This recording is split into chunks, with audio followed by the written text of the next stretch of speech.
叶氏，你入门14年就生了2个丫头，让我李家绝后，这事我忍啊，但你绝不该殴打婆母，此事我若忍你，真是枉为人子了。为了供养相公读书考科举，但凡娘家有一颗余粮，他都会像疯狗一样闻着味馊刮走。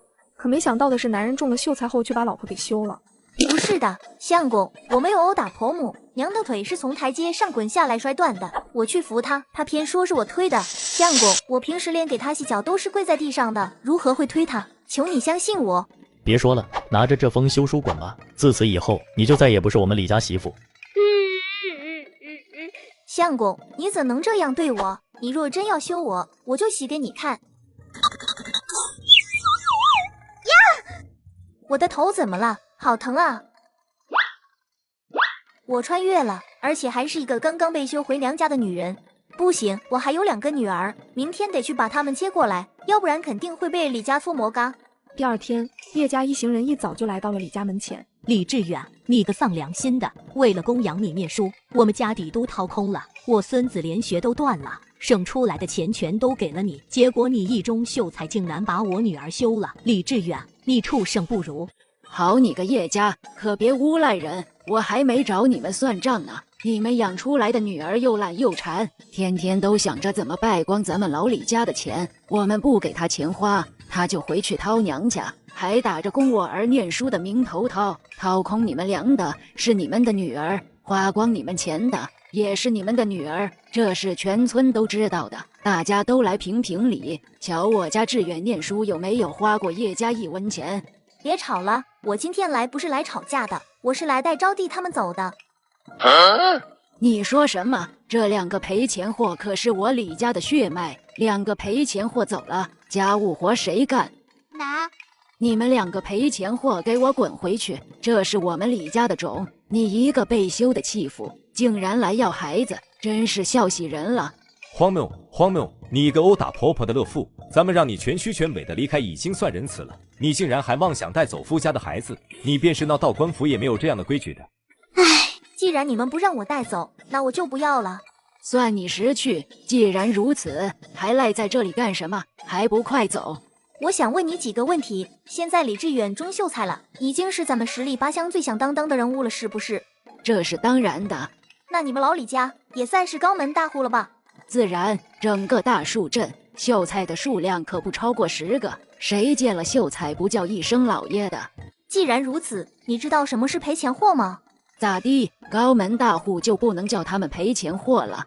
当然能，这本来就是高门大户先叫出来的，因为人家嫁女儿是真的费钱啊。作为高门大户，为了脸面，嫁女儿都是后嫁的，男方礼金10两，人家陪嫁20两，男家出20两，女方陪嫁40两，所以才叫女儿赔钱货的。也只有咱们这些目不识丁、土坑里刨食的泥腿子才会曲解人家的意思，用女儿换钱。 2个赔钱货不但不能卖钱，还得倒贴，那怎么可能？不是吧？咱们十里八乡最出息的秀才老爷，难道想卖女儿换钱？这是想把女儿高价卖给娶不上媳妇的瘸子，还是送到富户家当小妾？秀才老爷卖女求荣，还真是品德高洁呀！荒谬！我一介读书人，如何会卖女求荣？有你这句就行了，大家都来瞧瞧，咱们的秀才老爷高风亮节，真不愧是要当大官的人。还有老李家现在是高门大户了，女儿可是真真正正的赔钱货，彩礼10俩，人家就赔价20俩，彩礼50俩就赔价100俩，否则哪算得上高门大户？哎呦喂，真不愧是秀才老爷，我大侄子的舅舅是酒楼说书的，我赶明儿就找他，让他传颂秀才老爷的好人品。我跟镇街口的媒婆老熟了，直接跟他讲，秀才老爷可是大户人家，女儿金贵着呢，要嫁就得嫁好男儿，不但不要礼金，还得翻倍陪嫁回去，让他多留意好人家。你们胡咧咧些什么？你问问村里的人，哪家嫁女儿赔钱的？咱们这些三餐不济的贫苦人家，没办法才这样的。但秀才老爷不是高门大户吗？难道秀才就这么不值钱？原来考上秀才也没什么了不起，跟咱们这些泥腿子一样，是要卖女赚钱的呀！你个没良心的！你再胡咧，我就撕烂你的嘴！秀才老爷当然了不起，跟你们这些泥腿子不同，是高门大户。嘿嘿，对嘛，高门大户都是后嫁女儿，没有卖女求荣的。你个恶妇！行，你们传，尽管传，等风头过去了，他直接把2个赔钱货卖到县里。现在起，我就天天盯着2个女儿，希望他们早日嫁个好人家。相信高洁的秀才老爷一定不会让人失望的。要是哪天他们突然失踪了，那一定是哪个贪钱不要脸的拍花子拐了，到时我一定报官。够了，叶氏，我知道你想要招娣他们，我也不是不讲理的。志远，你要干啥？真要把那2个赔钱货给叶氏，那可是值几十两的呀！听我的，我不是不愿出钱后嫁女儿，而是他们自己都跑出来了，看来是真的想跟叶氏生活。招娣、来娣，你们想清楚了，真的要跟你娘走。她是个殴打婆婆的恶妇，一个被休的弃妇，名声都臭了。跟着她，你们以后也别想嫁什么好人家。我要跟娘一起生活，我也是。好得很，这是你们自己选的。把他们的户籍本拿出来，还有写段情书吧。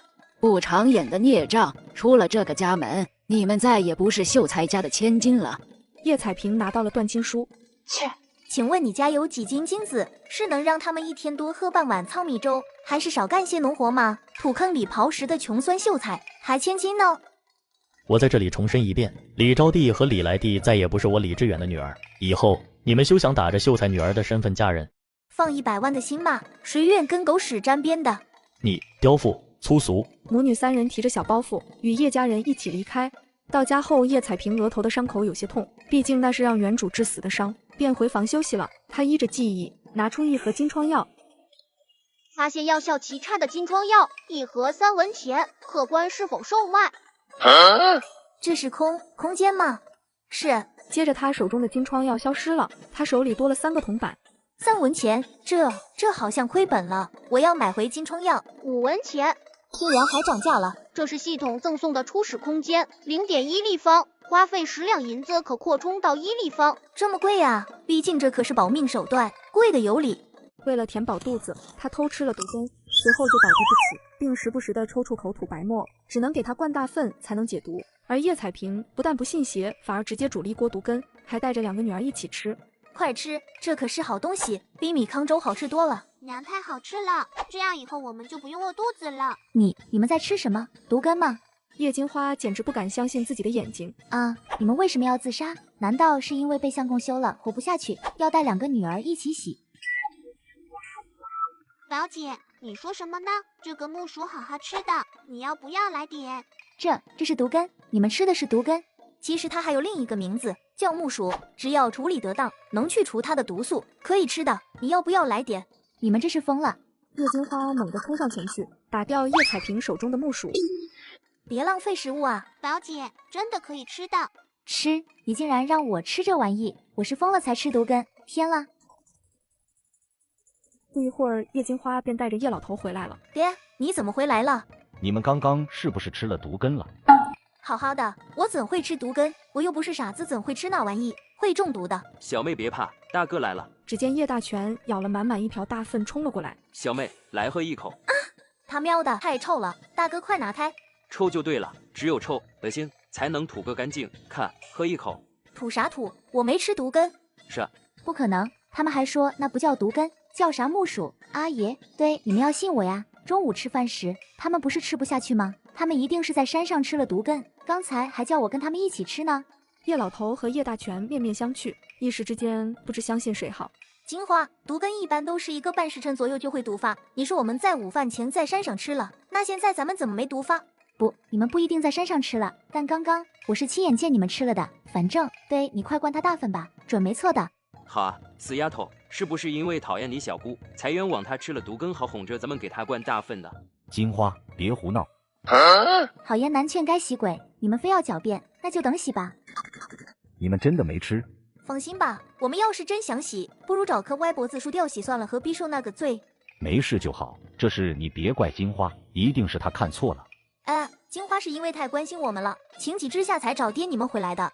行吧，看在小妹的份上，就饶了她。你头被门挤了，好好的冤枉他干什么？你又不是不知道，他说1句顶你100句，能成事才怪。娘，我没冤枉他，我亲眼看着他们吃了毒根的。真的吃了？绝对吃了。那中午距离现在都2个时辰了，怎还没毒发？当时我看到他们吃着粉糯糯白白的东西，地上还放着1根毒根，我明白了，他们吃的不是毒根，是别的东西，故意放1根毒根在地上，好让我误会。好啊，他们就是故意害我的。那个没良心的，他最好祈求自己能在4个月内嫁出去，否则要是落到我手里，我一定让她嫁个歪瓜裂枣。与其想这些有的没的，不如想想家里那袋糙米吃完了，咱们吃啥吧。杜氏脸色微变，最近碗里的粥稀了不少，刚吃完就饿了，杜氏便快步出了门。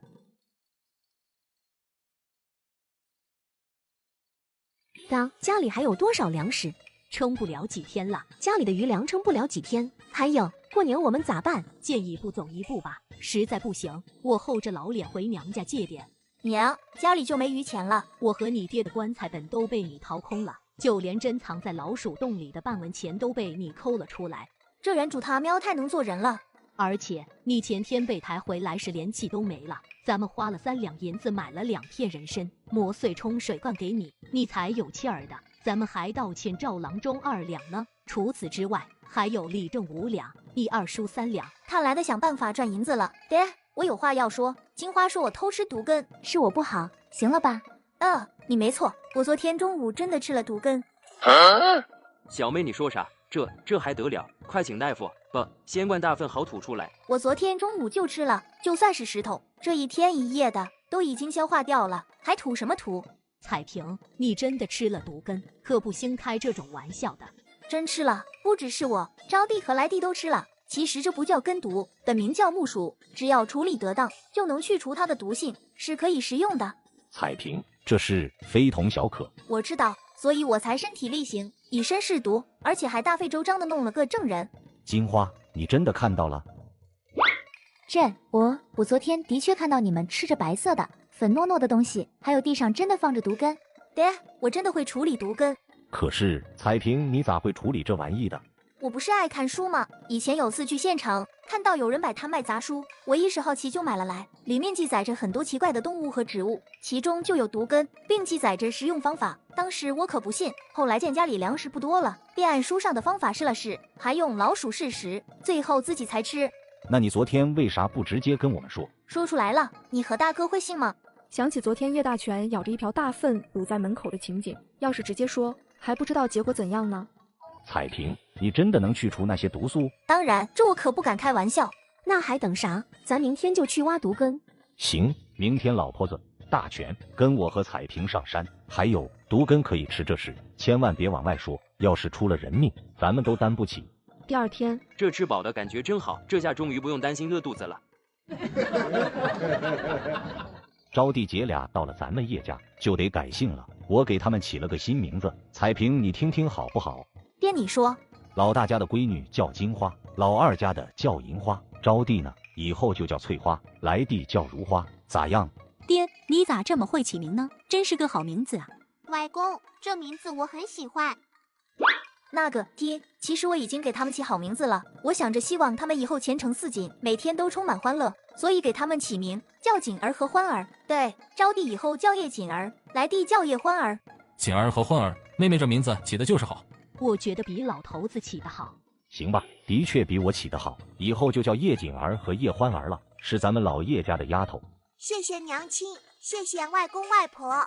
小汪，我想要人参多少钱？客官，这是你给我取的名字吗？不过人参只有10年的，价格100文钱。那好吧，就这个。全村人都在挖草根、吃野菜、啃树皮，他却拉了满满一车的粮食回家。村里人见了都恨得牙痒痒。这叶彩萍发财了啊！他家欠了那么多钱，还有钱买东西，这些东西不会不干净吧？彩萍，你咋搬这么多东西回家？早上我在山上挖了1颗人参，卖了10俩银子，所以买些粮食回来。有钱该留着当嫁妆，怎能乱花呢？给家人买粮食不叫乱花，剩下的钱我要做点小买卖，准备到镇上支个早点摊。这钱是你挣的，爱咋样咋样。可你这小买卖要是赔了，家里可不会填钱进去的。嫂子放心，我盈亏自负。反正不会花家里的钱，但要是赚了你也别惦记。放心，谁惦记谁是狗。好吧，爹，木薯去除毒性的方法，你明天告诉李正吧。山上木薯那么多，要是大家都知道了，就多一种粮食。好，我明天一早就去找李正。第二天，叶彩萍一大早就到镇上把东西摆好。等人多了，叶彩萍拿起长勺在胡辣汤里搅拌着，那香味瞬间飘了出来。哎，好鲜嘛！这是什么味道？怎么没有闻到过？老板多少钱？小碗5文钱，大碗8文钱。这也太贵了吧！但好香，也不知道是啥味道。不就5文钱吗？我来1碗。我的天，这是啥味道？我从来没尝过这种味，太值了。我也要1碗。我也是，加点辣子。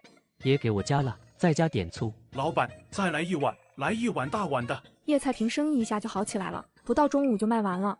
娘，这是工钱1天30文，干啥呢？咱们一家人哪用得着给钱？至亲兄弟还明算账吗？这钱您是该收的。大嫂，这是给你的，我从家里拿那么多钱，害得炫儿没去学堂，当时就说好的，3个月内给你30两，这是1两，剩下的2个月内还清。这可是30两，不是3两。既然都说好了，老大家的你就把钱收好。那好，我就收下。太好了，用儿娶儿媳有指望了。看把你能的，以后看你还敢不敢说彩萍。后面几天，叶彩萍和叶老太医就照常摆摊，就连叶大全和叶二全都到隔壁镇去卖胡辣汤了，并且还和顺客楼和其他几家酒楼谈好了供应胡辣汤的生意。对了，这个时间咱们是不是能吃到胡辣汤？对，能吃到。现在时间尚早，马上过去说不定能排上。胡辣汤有什么好吃的？不过是市井小吃罢了，哪里比得上如意楼的金银粥？我们还是去如意楼吧。不知志远兄是哪家附身的老爷，竟瞧不上市井小吃。我们都想吃胡辣汤，志远兄要是不喜，可以先行回去。不，我也想吃，就是最近吃的有些多，所以才想换换口味。走得快点，否则吃不上了。这还不容易，郑兄要是喜欢，我转头就把方子送给郑兄，想什么时候吃就什么时候吃。李兄何出此言？实不相瞒，摆摊的是我熟人，想要个方子而已，不就一句话。哼，李兄莫不是脑子被驴踢了？这方子可值钱了，是什么熟人？你一句话就能要到人家谋生的方子？小心风大闪了舌头。郑兄放心吧，不过是件小事，对方并不会觉得为难。那就有劳李兄了。小事一桩，走，咱们这就去吃胡辣汤。人好多，咱们快排队吧。排啥队？我直接让他们给咱们舀去，还得让他们清出一张桌子来。郑兄，你们先在这等会儿。好的。招娣。谁是招娣？我叫叶锦儿。再说了，你谁呀？招娣，有你这样跟爹说话的吗？那你想我怎么跟你说话？先抽你一个大逼斗再说。这是怎么了？志远兄，发生什么事了？没事，就是他太忙了，说话声音大了点。怎么吵起来了？志远兄，你不是说老板跟你是熟人吗？熟到随便一句话就把方子给你那种。方子，你哪来这么大脸？张嘴就要我家方子？好几家酒楼都想要方子，一个比一个价高，可人家也不卖。对，这不知哪冒出来的人，竟然说一句话就能要走。不，我才不是哪冒出来的人，我是他们的熟人。谁跟你熟？我不认识你，快滚！志远兄，人家都说了跟你不熟，你是不是得了癔症？你想哄人家的方子，想个好点的借口吧。而且就算是熟人，人家凭啥给你方子？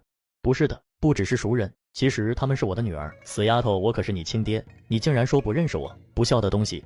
你姓李，我姓叶，你能是我爹？你有什么证据证明我是你女儿？你户籍书上有我的名字吗？没你的名字，你也是我的亲闺女。你们之所以姓叶，那是因为你们娘殴打婆母被休后，你们非要跟着离开，这离家才1-2个月就变得如此凶狠。此言一出，围观的人看着叶姐姐妹的目光变得不赞同起来。爹，你为什么要这样做？先不说娘有没有打奶奶，就算有，也被你休了，你还想咋样？她以死明志，差点就死了，还背负着殴打婆婆的恶毒名声。你说我们非要跟她走，那你说说，为什么我们非要跟一个恶妇走？是秀才的女儿不香，还是恶妇的名声太好听？众人一听，都觉得奇怪。就算娘被休，只要跟着秀才爹，也是能过上好日子的。他们偏要走，说明跟着秀才爹过不下去了。亲娘是个被休的弃妇，将来说亲多难呀！宁愿担上这样的名声也要走，这爹咋样难说？不是这样的。爹，不是我们想走，我们是被你逼走的。胡说，我啥时候逼你走的？你还不是逼我们走？当时娘回来要我们，你们可不愿放人。娘亲见此，想着我们留在李家能过得更好，就放弃了。他还夸爹你是个秀才老爷，品行高洁，将来一定会后嫁女儿的。娘亲还说要时刻关注我们，要是我们哪天被奶卖了就报官。你一听不能卖我们，又不想出嫁妆后嫁我们，你就不要我们了，让我们跟娘走。在场之人全都一脸错愕，鄙视地盯着李志远。呸！平时装得多清高一样，原来是这么个玩意。就算是个丫头，也是自己的亲闺女。志远兄啊，你好歹是个秀才，怎能有卖女儿的想法呢？不是，我没有。郑兄，你要相信我，这都是一派胡言。他们之所以跟随叶氏，是被叶氏蛊惑了，不是我这个爹不称职。就当我们是被娘蛊惑了吧。不管爹你说什么就是什么，女儿受着就是了。过去的事就不提了。可胡辣汤是娘回到娘家后辛苦研制出来的方子，这是我们安身立命的本领。爹你跑过来张嘴就问我们要方子，你好意思吗？娘已经被你休了，净身出户，啥东西都没拿李家的。他研制出来的方子，爹你竟然张口就要。你理所当然的走过来，上下嘴一碰，问被你休掉的妻子要东西，你好意思吗？在场之人全都一脸震惊地看着李志远。世上怎会有这般无耻和不要脸的人？反正我是第一次见。想不到李兄是这样的人，幸好这2个女孩把事情说出来了。若真让你得了方子，届时恐连郑某的清誉亦会受你所累。2块钱的玻璃杯却被他卖了100两银子。掌柜的，这东西收吗？小祖宗，你轻点，千万别弄碎了，这可是琉璃杯，你是在哪里挖的？这是我在山上挖到的，你看一下多少银子。这琉璃杯虽然很透，但到底那啥了一些，只能给100两。系统5文钱买来的玻璃杯就能卖100两银子，那多卖几个不是赚大发了吗？那好吧，都感觉对方是大冤种的2个人，一个痛快给钱，一个痛快收钱，都感觉自己赚到了。叶彩萍回到家，叶姐和叶花便把镇上和李志远发生的事全盘说了出来。他现在也不是我爹了，从没见过这么不要脸的。算他跑得快，否则我一桶汤把他从头浇到尾。对，都把我娘休了，还来要胡辣汤配方，我和姐一起用汤教他。你们都是好样的，锦儿很勇敢，花儿很聪明。彩萍这李志远现在新娶了一门媳妇，还这样不知廉耻要配方，以后会不会缠着你要这样那的？混账，谁也不许拦我！我现在就去捶醒那个姓李的。站住，把你的怒气留着，一会有得你发挥。可是听话，他在镇上没吃到好果子，肯定会来找麻烦的。你现在去就是坏我大事。不久，李志远就带着他继子和继女过来了。叶氏，你给我开门，我有事找你。你们来干嘛？知道我来了，还不快请我们进屋？我有事跟你说。请你进屋？你配吗？你找我干什么？有屁快放！进屋里说。有什么事不能当众说，非要进屋？畏畏缩缩的，那就我替你说了吧。大家都知道我娘被他休了，既然已经分开了，那就一别两宽。可今天我们在镇上卖胡辣汤，他过来突然就说要我们的方子，那可是我娘被休后辛辛苦苦研制出来的呀，在镇上我们没有给，你现在还带着人过来要吗？真是厚颜无耻，还秀才呢？做出这么不要脸的事儿，换我早找个地缝躲起来了，他怎么还大摇大摆的找过来了？他还说他要找我娘，让娘为他教训我们。爹，来时你不是说有办法让他给你成亲吗？办法是什么？快说出来呀！想知道，不如让我告诉你吧。你爹所谓的好办法就是拿捏我，他以为我还惦着他，只要他一发骚，我就会被他迷得神魂颠倒，不但会主动把方子给他，甚至还会为他澄清他的名声。他怎么知道？怎么？你们气势汹汹找过来，唯一的倚仗就是你自以为是的我对你的留恋。你贪得无厌，自食恶果，成了镇上的笑柄，是你活该。说白了，这不就是想利用我家小姑子的感情吗？你都把人休了，还娶了心腹，堂堂一个大男人，竟然还想用感情继续骗被他休弃的前妻，怎这般下作呢？呸！还秀才呢？我瞧你像个禽兽多一点。叶氏，你休要血口喷人。至于镇上我问他们要方子，那是因为方子也有我的一份。这胡辣汤是咱们一起研制的，我来问你要方子也是应该的吧？臭不要脸！既然咱们一起研制的，在镇上直接把方子送给你同冲就行了，当时何必为难锦儿姐妹？不要脸，滚出清河村！见人家挣钱了，就来抢方子，休了我们叶家的姑娘，娶了心腹，还想来骗人？都让开！接着一桶大粪猛地泼向李志远，恶臭瞬间蔓延开了。李志远被浇了满头满脸。我见他好像没啥精神的样子，便给他浇些东西，好让他提提神。爹，你咋样？李娇娇他并不是你的亲生父亲，他的所作所为你也是亲眼所见。如此肮脏下作之人，你这般维护他值吗？不管他为人如何，对我好，那就是好人，就是我爹。还不快滚！是不是没吃够？要不要再给你们浇一桶？走，咱们先回家。等等，我有话要说。叶氏，我知道这事是我爹不好，现在他也被你们弄成这样了，咱们之间也算是扯平了，两家的恩怨就此一笔勾销吧。你懂不懂礼貌？叶氏是你叫的。对不起，我一时口误。沈子正所谓冤家宜解不宜结，咱们两家的恩怨就到此为止，如何？说的好像是我们先挑事的一样，只要你们以后别再来作妖，我们也不会闲出事来找你们。其实说起来，咱们也没有深仇大恨，这事就算过去了。我有一事想请婶子成全，我想买下婶子你脖子上的那块玉。小时候我有一块一模一样的，是我亲生父亲给我的，他已经去世很多年了。我想买下这块玉，就当是一个念想。50文咋样？上一世我就是靠叶彩萍的玉才有了空间这个交易平台的，今天不管怎样也要把玉拿到手。你快滚，我们缺这50文吗？婶子，你开个价吧，100文、200文都行。这块玉不值钱，可对我来说却是一个念想。对你来说是个念想，对我家小妹来说自然也是。这是她从小带到大的，有感情的哪能卖你？这是算命先生给她的平安玉，怎能离身？你别想了。婶子，卖给你也可以，但你也太没诚意了。100-200文想打发叫花子，没200两我不卖。啥？爷，婶子是不是太过分了？200两，咱们农户人家一辈子都攒不到这个钱。再说，有这钱不知能买多少金簪和好玉了。你这破普通的玉值吗？你既然觉得不值，那就别买呗，反正我觉得值。娇娇，不要理他。娇娇，咱们走吧。好，200两，我买。娇娇，你疯了？爷，哥哥，相信我。好，哥听你的。婶子，咱们一手交钱一手交货。好呀。小妹，不要给我，总觉得怪怪的。河边随便能捡的东西，竟然卖200两，哪有这种好事？一想就只有猫腻。大全说的对，而且这是平安玉，是护身的，不能卖。哪不能卖了？那可是200两，我刚刚不过是随口说说，哪想他竟然答应了，一块破玉换200两，赚大发了。婶子，你们商量好没有？快点吧。好，李娇娇交易之前，我得跟你说清楚，这玉价值几何，咱们都心知肚明。它贵的不是本身，而是咱们放在他身上的感情，可不能你买回家后又觉得亏了，回来纠缠不休的。各位乡亲也来做个见证。放心，我李娇娇一言九鼎。叶彩萍立刻把自己事先准备好的一块赝品放到李娇娇手里。行，你拿好了，银货2清了，还不快走？什么？这是真的吗？你们花了200两买了一块破玉，还是夜市那件附带的那块便宜货？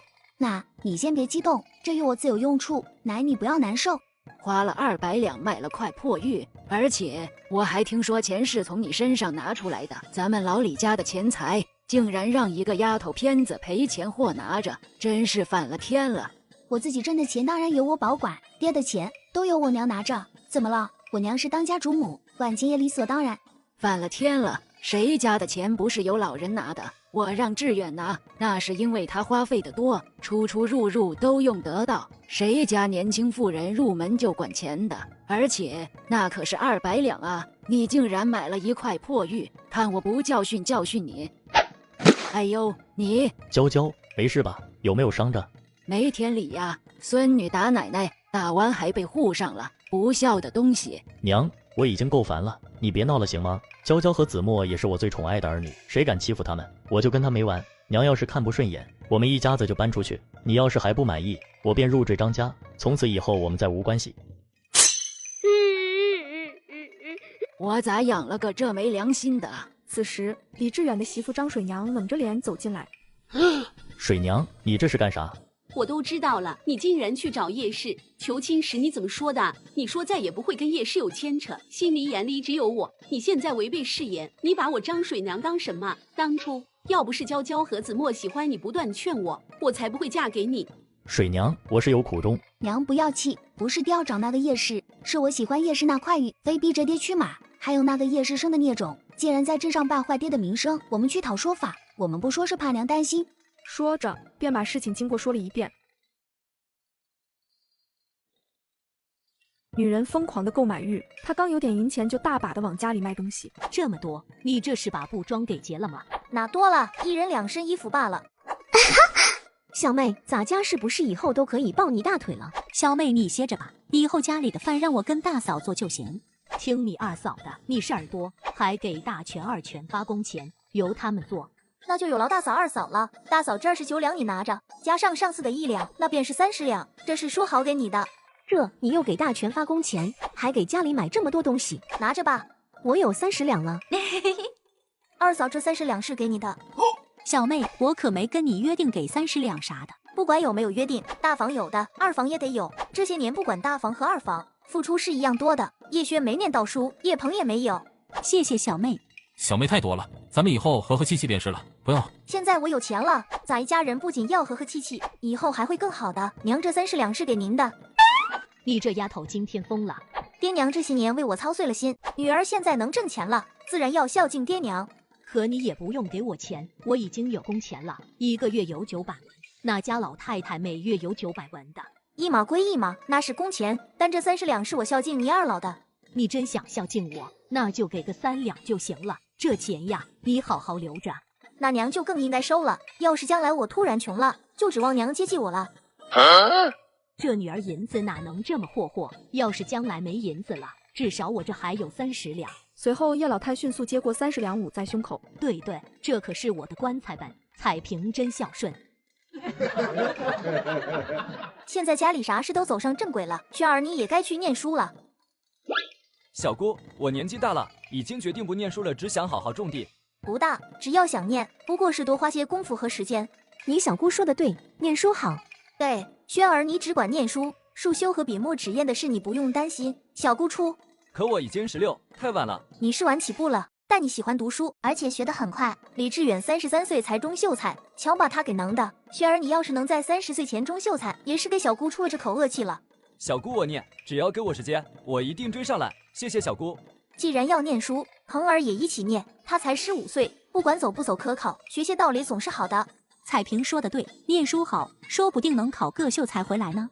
一家人正聊着，叶巴金突然冲进来。彩萍姐，来了好几个官差，说要找你，爹让你快到大榕树那边。有没有说是什么事？他们来得快，我叶彩萍在那，我爹就打发我来了。是不是摆摊时得罪了谁？小妹你好好想想，最近得罪谁了？小妹能得罪谁？要说得罪谁，昨天不是给李志远泼了一身大粪吗？这李志远好歹是个秀才，而且官差又是冲着小妹来，是不是他让官差来抓小妹的？他有什么由头抓人？不过是一个秀才，岳安县秀才没有100，也有几十，他算什么？我先过去看看。彩萍，你可来了，听说有官差找你，不会有啥事吧？我这就去问问。龙师爷，各位官爷，这就是彩萍，叶氏女，就是你发现去除毒根的毒素和食用方法的。回师爷，是的，以前常在街边买一些杂书，里面有记载毒根去除毒性的方法，便尝试了一下，竟然成功了。上个月夜里正把这事上报，我们按你的方法试了，果然有用，所以决定给你奖赏，赏纹银50两。谢大人，谢师爷，小女有个不情之请。你说吧。小女是个被休弃之人，一直住在娘家，可总跟哥嫂挤在一起也不方便，所以想用这50两换一个女户。还以为是什么大事呢，不过是小事一桩。你明儿个拿着户籍书，直接到后衙找我便是，50两你拿着，这是奖赏。果然，在普通百姓看来是不可能的事，只要跟官府有关系或是有功绩，一开口就能解决。谢师爷，谢各位官差大人。回到家里后，整个屋里的气氛便有些压抑。好好的，咋弄个女户呢？我打算买的建房，倒是跟锦儿和欢儿搬出去，咱们一家住一起，不挺好的吗？娘房子太小了，要是我不搬，永儿成亲后住呢，总不能成亲后夫妻俩分开住吧？除了永儿，还有轩儿、鹏儿呢。过2年他们也得说清了，成亲后还得生娃，人只会越来越多。我想着等你嫁后，我不嫁。小妹你还年轻，才29岁，哪能不嫁人？那我问你们，嫁人是为了什么？嫁汉穿衣吃饭。那我不嫁汉，就穿不好，吃不好了。要是我嫁人了，就得以父为纲，就得啥事都听他，还得侍候婆婆。遇到娘这样的倒是好，要是遇到像李婆子这般的，我能过什么好日子？可不是，要是嫁不好，不就是找个大爷来侍候吗？要是再遇到个极品小姑，夫家全都偏着她，那日子得多糟心呀！大嫂说得很对，自己能过好，为什么要招来一群人侍候？行吧，你是个有主意的，咱们都听你的。我搬出去也还在村子里，你们若是想我，来找我就行了。不行，就算你有女户，可你们母女3都是女人啊，寡妇门前是非多，只要家里没男人，就会有男人来闹。以前村里不是有个苗寡妇，年纪轻轻死了丈夫，带着个7、8岁的小丫头。村里那些瘪子经常半夜敲她家门，后来苗寡妇实在受不了，匆匆嫁到别村了。就是家里没男人就是不行，别说是敲门了，便是男人从你家走过，那些碎嘴子都能把你跟那男人编出花来。没男人，我去住。你算个啥事？实在不行，我跟老头子和彩萍住。对，就这样，房子建好后，我们跟彩萍住。可是爹娘不是该由我们大房奉养吗？这是要分家？也不是要分家，不过是咱们老俩口换个地儿睡觉而已。但树大分枝，分家是迟早的。杜氏和为氏都沉默下来了。其实他们都想过分家，只是没想过这么快。大嫂、二嫂，我不是在撺掇你们分家，只是爹娘到时跟我一块住。至于分不分家，你们将来自己定夺。小妹，我不是在怪你的意思，就是突然说啥分家的，有些突然而已，你别怪我。本是相爱的两个人，却因为母亲想多要些彩礼，从中挑拨，硬生生的把两个最重感情的人撕开了。对了，大嫂，咏儿和秀秀的事怎么样了？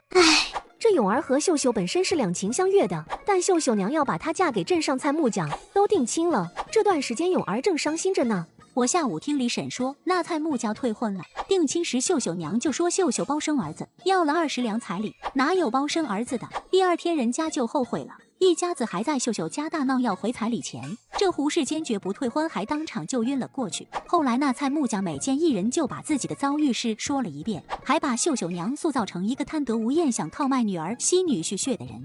大嫂，你怎么看？呵，喜也不会跟姓胡的当亲家。说心里话，我内心是不想跟胡家结亲的，但我又不想咏儿受感情的苦。那就是说，不管结局如何，你都接受吗？还是随缘吧。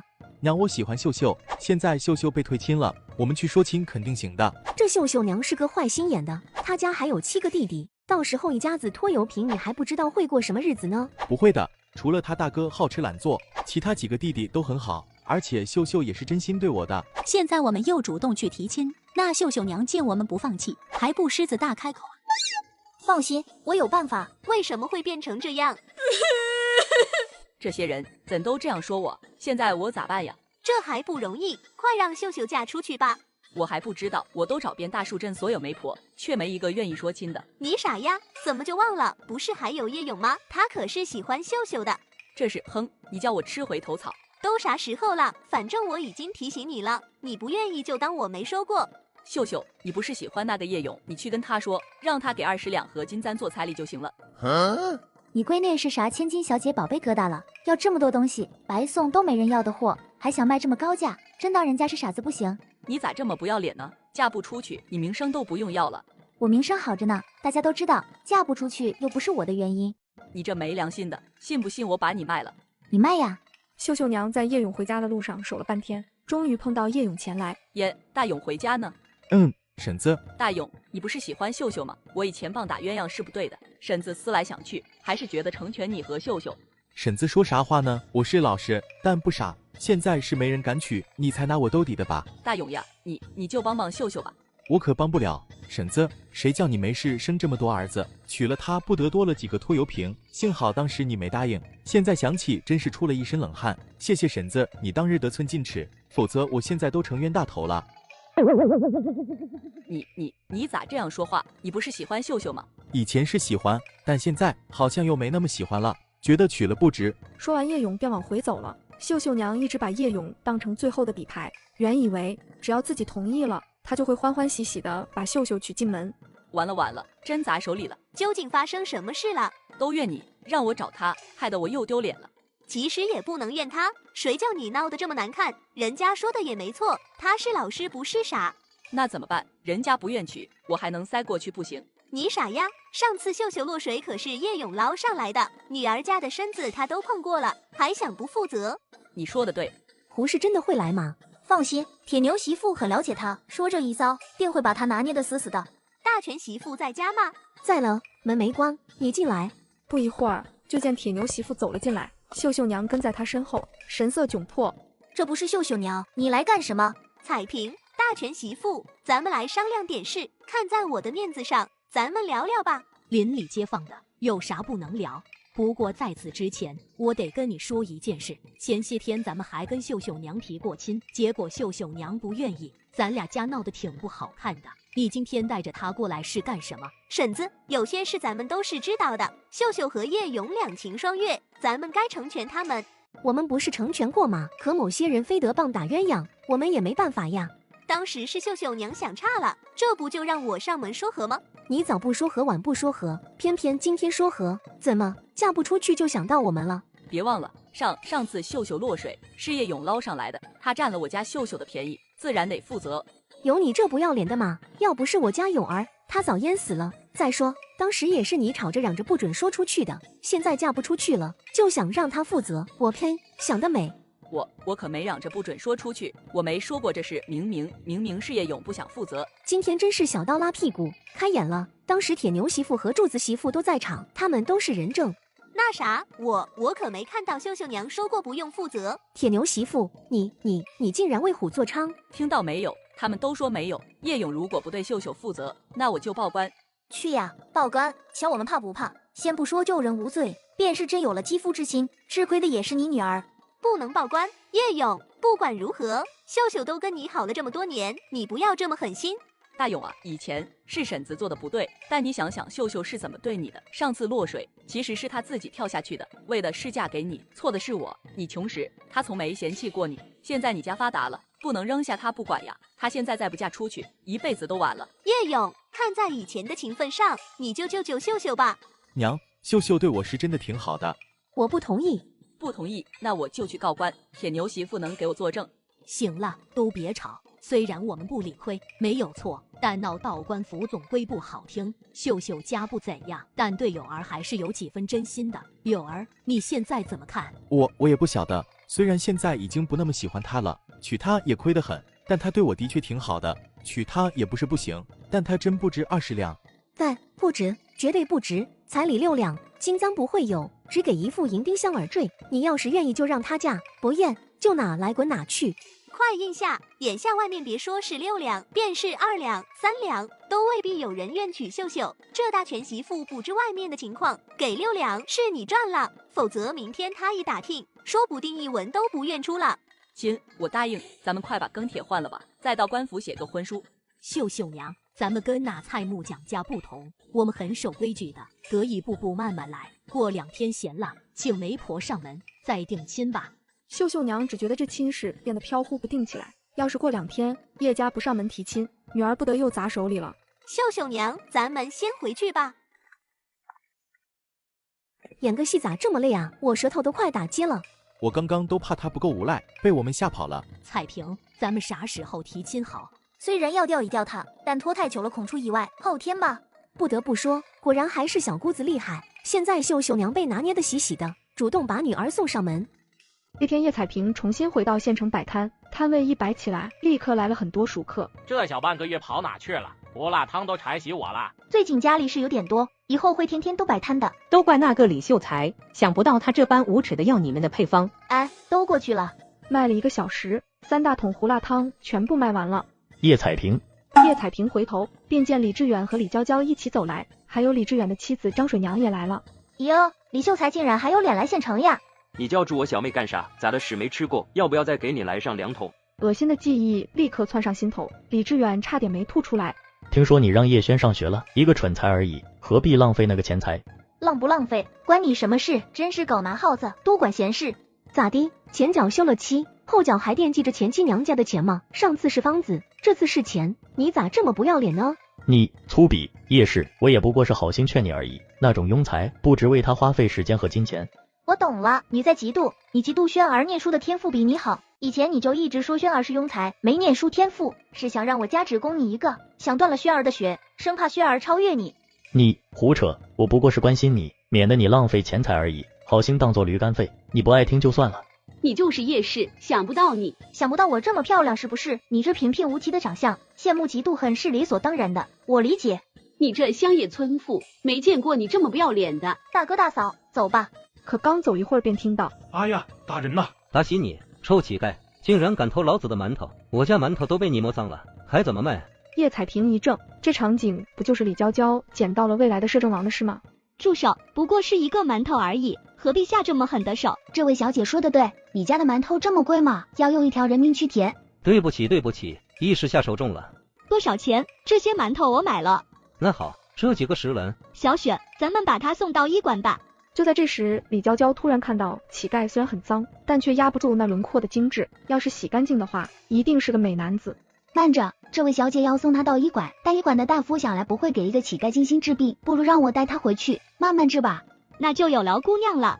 娇娇，你刚刚说要带他回家啊？怎么，我领捡个乞丐回家都不行啊？当然不是，爹知道你善良，但这种烂乞丐送医馆便是了，没必要捡回家。他赖着不走怎么办？赖着不走便养着，我李娇娇既然做了，便会承担后果。张家是富户，别说养一个乞丐，便是养10个都是轻轻松松的。罢了罢了，你喜欢养就养着吧。谢谢爹，以前也不见李志远这么好心，竟然愿捡一个乞丐回家。这是被李娇娇的主角光环照瞎了。啥是猪脚光环？大猪蹄子要又光又滑才好吃。有道理。这是谁？你们拉的是个脏兮兮的烂乞丐。怎么了？乞丐就不是人吗？你又是脏兮兮又是烂，能侮辱人，你礼貌吗？真是个乞丐，你个败家玩意，竟然捡个乞丐回家作孽呀！我是你能骂的吗？爹，你瞧瞧他。娘，娇娇爱咋样就咋样，你少管闲事。我说过的，你要是让他们娘仨受委屈，我跟你没完。志远，我是你娘呀，我又没咋着他了，你就跟我没完？我说的哪句不是实话了？上回他败光了200两，家里已经不容易了，现在竟然还捡了个乞丐回家，这都叫啥事？那200两是我赚回来的，关你啥事？我爱怎花就怎花。还是说这个家得靠那200两才能过活？爹养不起家了。此言一出，不只是李婆子，便是连李志远都僵在原地。那事已经过去了，娘你以后休要再提，这个家我养得起。在李志远的偏心眼下，李婆子气得跑了出门。娇娇，你好好的，捡个乞丐回来干什么？他有伤在身，咱们哪有闲钱给他治病？用你那块破玉给他治吗？这事你不用管。还有，你最近对我的态度是不是越来越差了？就是因为我花了那200两，呵呵，去年要不是我，你和娘还过着猪狗不如的生活，怎么才吃饱饭就开始砸饭碗了吗？我不是那个意思，好事回来之不易，我太珍惜了，所以语气才会重了些。这人除了一些皮外伤，还受了不轻的内伤，他的腿最严重，我建议还是到县里的医馆找大夫看看。先开2副药吧。我有言在先，就他这伤势，得用好药，要用到人参，内服药300文一副，现在就得喝。还有腿上外敷的药，200文一副，1天1换。爹，给钱。啊，好，爹这就去取钱。志远，你生气了？没有。哼，你最好没有，否则我都以为自己嫁错人了。要是连这都舍不得，你也配娶我？我的小姐，你别气，都是我不好。娘，11月起我就不做胡辣汤，得尽快把房子建起来。娘带着2个嫂子做吧，大嫂2嫂，不知你们愿不愿意？工钱跟娘一样，都是30文1天。愿意，当然愿意，就是30文好像有点高。不高，11月起，大哥2哥也涨到30文。这家人刚过上好日子，便闹着要分家。现在你们都安稳下来了，我和你们爹考虑了好些日子，还是觉得趁现在就把家分了吧。娘，好好的干嘛现在分家？就是该好好的才分家，树大分支，这个家不管早晚都是要分的。娘，我们可以晚些日子再分家。现在你们都有工钱拿了，每房每天有60文，1个月就是1两8钱。彩萍前些日子还给了你们每房30两，大全娶儿媳，原本30两都未必能拿下的，现在是5两就能办完事了吧？是的，我听娘的。娘，咱住一块挺好的。明年永儿就得成亲了，轩儿和鹏儿也快了，到时还是住不开，与其多搭个茅屋，不如就此分了，盖个宽敞的。行了，娘说的对。我的意思是，大全是长子，这个房子就给大全，我们另给2房5两银子，你们出去买地自建，你们手里的30两各归各的。至于田地，家里有2亩肥田，4亩薄田，还种了1亩木薯，这些你们兄弟平分。至于我们手里的钱，是我们的棺材本，你们别惦记。韦氏听到老太太手里的钱连大房都没分，老房子虽然给了大房，但爹娘却愿补5两给他们，心里便平衡下来了。爹娘，不管你们跟不跟小妹住，你们的屋子我们会一直给你们留着的。你们啥时候回来，儿子都养你们，小妹也是，你的房间会一直留着。只要2房分了出去，家里就有空房了。想着，叶大全看着2全和韦氏，期盼着他们快点搬出去。好你个大哥，竟然盼着我早点搬出去，有你这样当大哥的吗？彩萍等2哥的新房子盖好了，也给小妹留个房间，爹娘也是，我们也给你们留个房间。小妹，你打算啥时候动工盖房子？要盖啥样的？我打算建个青砖大瓦房。咱们村只有李正家是青砖的，咱家小妹盖得起，就要建个青砖大瓦房，威风，还能气喜那个李志远。对，2哥2嫂呢，也盖个青砖的吧。青砖太贵了，每一块都是钱，土坯自己就能做。明天早上我要去买砖，你们一起去看看不？行，一起看完砖还能顺道看瓦片呢。那好，昨天又签了2家酒楼的胡辣汤生意，从明天开始咋不摆摊了？以后就送货，大嫂2嫂在家做胡辣汤，大哥2哥和巴金送货。这个现在老大家和老2家都上手了，我也不用干活，不用工钱了。娘，你可是监工呢，这钱娘就收着，这是我孝敬你和爹的。那好，还是我家彩萍孝顺。那啥，小妹，我能不能不送货，让活儿给勇儿干吧？他已经是大小伙了，力气很大，也很稳定。都行。次日，叶彩萍一行人便去了砖窑买砖。几位是不是要买砖？你们看看，咱家的砖又结实，颜色又好。你们在干什么？这砖好，怎么卖？咱们价钱很公道，1文钱2块砖，整个大树镇都是这个价。彩萍，你要建多大的房子？房子的话，我要建6分地，2进的小院，右边是菜地，后面再建1排10间屋子。哈哈哈，大生意来了！光你建的这些，起码有1亩1分的，然后你这围着的，加上空地，有2亩。对，你说大概要多少砖？起码要12万砖。12万块砖，这得多少钱？12万砖得60两，但我怕多了，我建议先要10万砖，到时真不够了，再提前告诉我。行，二哥和二嫂呢？青砖房真的太贵了，我们还是算了吧。你也给我算算吧，我也要建房，我家是4分地，常见的普通院子，最少3万砖，15两。当家的太贵了，咱们还是建土坯的吧，土坯不用花钱。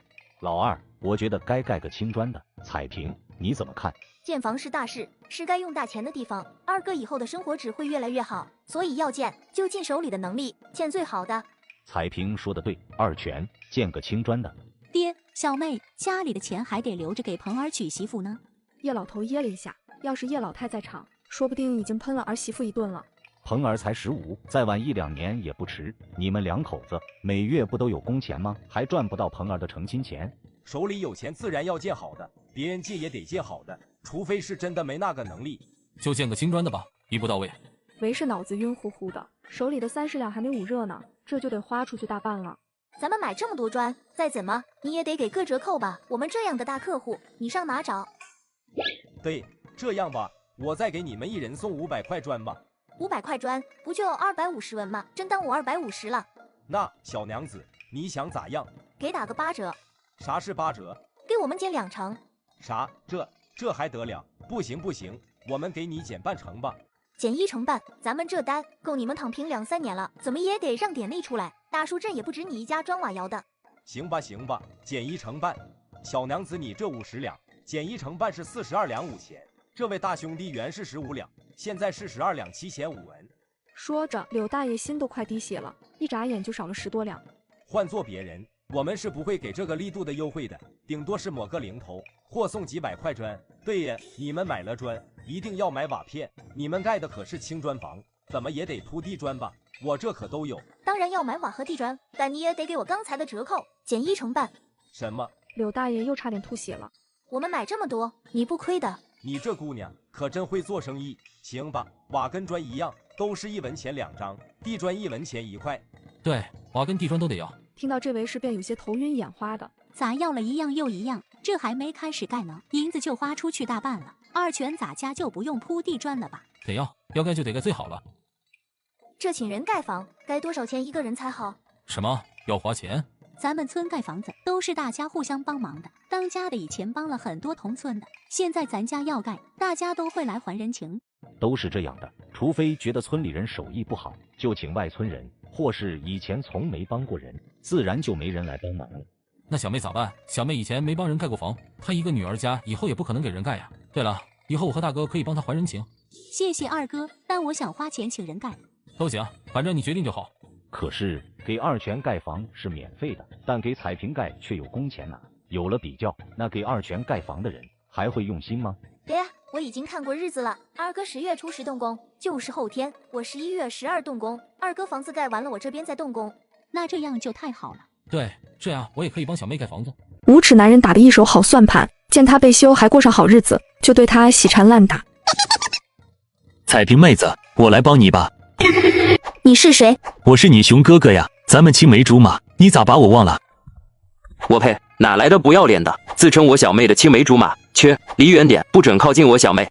叶彩萍这会也想起来了，这人是个无赖，所以人人都叫他赵赖子。叶大钱，我又没咋着他，我不过是想帮彩萍妹子而已，你咄咄逼人的是什么？赵雄，我不用你帮忙，谢谢。我就知道彩萍妹子心疼我了。我说客气话听不懂是吧？那我直说了，我是叫你有多远滚多远。再怎么说，咱们都是青梅竹马，彩萍妹子咋赶我走呢？谁跟你青梅竹马了？我小时候有理会过你。要说一个村子长大的都叫青梅竹马，那铁牛哥、柱子哥、水生，哪个跟我不是青梅竹马？对，我们几个可都是青梅竹马，你要不要跟咱们练练？有啥好练的？咱们全都是青梅竹马，是好兄弟。赵赖子，这里不用你帮忙，从哪里来滚回哪里去。行吧行吧，你们这人手够了，我就先走了。彩萍、简儿、欢儿，我们先回去给大家准备午饭。今天老二家房子开工，人手忙不过来，老大家和老二家的，你们跟彩萍一块回去。这赵赖子自小就不是个好的，彩萍你别理会这种人，见到就绕着走。大舅母，赵赖子是不是那个赖婆婆的儿子？对，上次我和娘在河边洗木桶时，他还问咱们要秘方呢，老不要脸了。已经好些年不见赵赖子了，今儿个不知从哪又冒出来的。别管他了，咱们做咱们的饭。叶二全见房起，便正式分家了。这次要用的便是二房的粮。二嫂，今天做什么菜式？煮个糙米木薯稀饭，稠一点。我想着这第一顿总要有点荤腥，便买了20个蛋，炒韭菜，再炒几个大白菜。除了蛋外，咱们再弄些五花肉吧，不要煮稀饭，煮干的。这人少还好，但这么多人，二嫂放心，这饭食我包了。昨天和爹娘商量好了，过2天我建房子，大家都要吃饭，到时一块煮便是了，也不差这2天。小妹，这怎么行？没事，都是兄弟姐妹的，就该互相帮衬。一个锅做饭，没理由做2种菜的。谢谢小妹。到了中午吃饭的时候，辛苦了，快来吃饭吧。这是干饭，鸡蛋炒韭菜，还有五花炒大白菜。帮工们全都倒抽一口气，人人口水都快流出来了。这又是蛋又是肉的，二全和嫂子真舍得。可不，这也太好了吧！彩萍和嫂子手艺真好，还舍得放盐和酱油，真大方，好吃。韦是被夸得直笑，觉得老有面子了。铁牛哥，嫂子呢？刚刚他也在挖地基。他回家吃了。2口子一起来帮忙，只有一个来吃，这是舍不得吃他们家的东西，怕他们花钱。只有赵水生家。你没帮工，干嘛到这来吃饭？你在帮工不就行了吗？这么多人，谁会在意我？拿去吧，全给你。各位，今天是我二哥家动土的好日子，后面的日子就麻烦各位了。还有后天我也要动土盖房，到时我也打算请人干活，使出工钱的，打算在村子里挑人，大家给我二哥干活，我优先挑大家家里的人，咋样？这当然好，彩萍妹子你尽管挑。我2个儿子，一个20，一个18，都是大小伙，力气大得很。我也是，我家大郎23，二郎21，都是壮小伙。好，那就麻烦大家了。彩萍妹子，你这工钱怎么算？25文一天，包1顿午饭。25文比在外面扛大包还多，人家还包顿午饭呢。大家一会回去问问家人，乔愿不愿来？愿意的话便到我这登记，我得统计一下，人数不够的话，得再招些人。放心，一定愿意的，我这就回家问去。说完，大家都纷纷回家叫人去了。不到2刻钟，便见帮工们带着人过来了。叶彩萍一一登记后，便见赵婆子踩着小脚跑过来，也给我家老头子记一下，我家水生也在帮工呢。叶彩萍不喜赵婆子，但赵水生和赵发财父子都是不错的。你个喜老婆子，别给我丢人现眼了。发财说，水生在这里帮忙，我请你干活是应该的，哪叫丢人现眼呢？就是，这不是应该的吗？大家都登记了，我们家凭啥不登记？你个老婆子，给我闭嘴！彩萍啊，反正就是。他是怕自己来干活，赵婆子又来蹭饭，丢人现眼。没事的，不过是多费1口饭而已，除非说你不想来。我想来，那就行了，我把你名记上了。还不快滚回家！不多时，叶二全和巴金送货回来了。这吃的也太好了点，二全你钱袋子受不受得了？第一天嘛，当然吃好点。你就别愁了，小妹说这饭食她包了，说是过些天她雇的人也要吃饭，到时一块儿煮了，也不差这2天。什么？这样不行，我得去找小妹。小妹在这里啊，这个给你。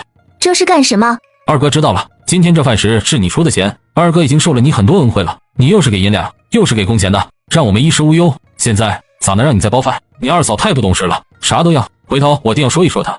胡说啥呢？当年家里穷的揭不开锅，大哥二哥还每季给我送粮送钱，自己不吃都要补贴我。我现在不过是顺手包个饭而已，算得了什么？可是行了，这事我和你爹都同意了，你就别唧唧歪歪的，回头也别怪你媳妇多大点事儿。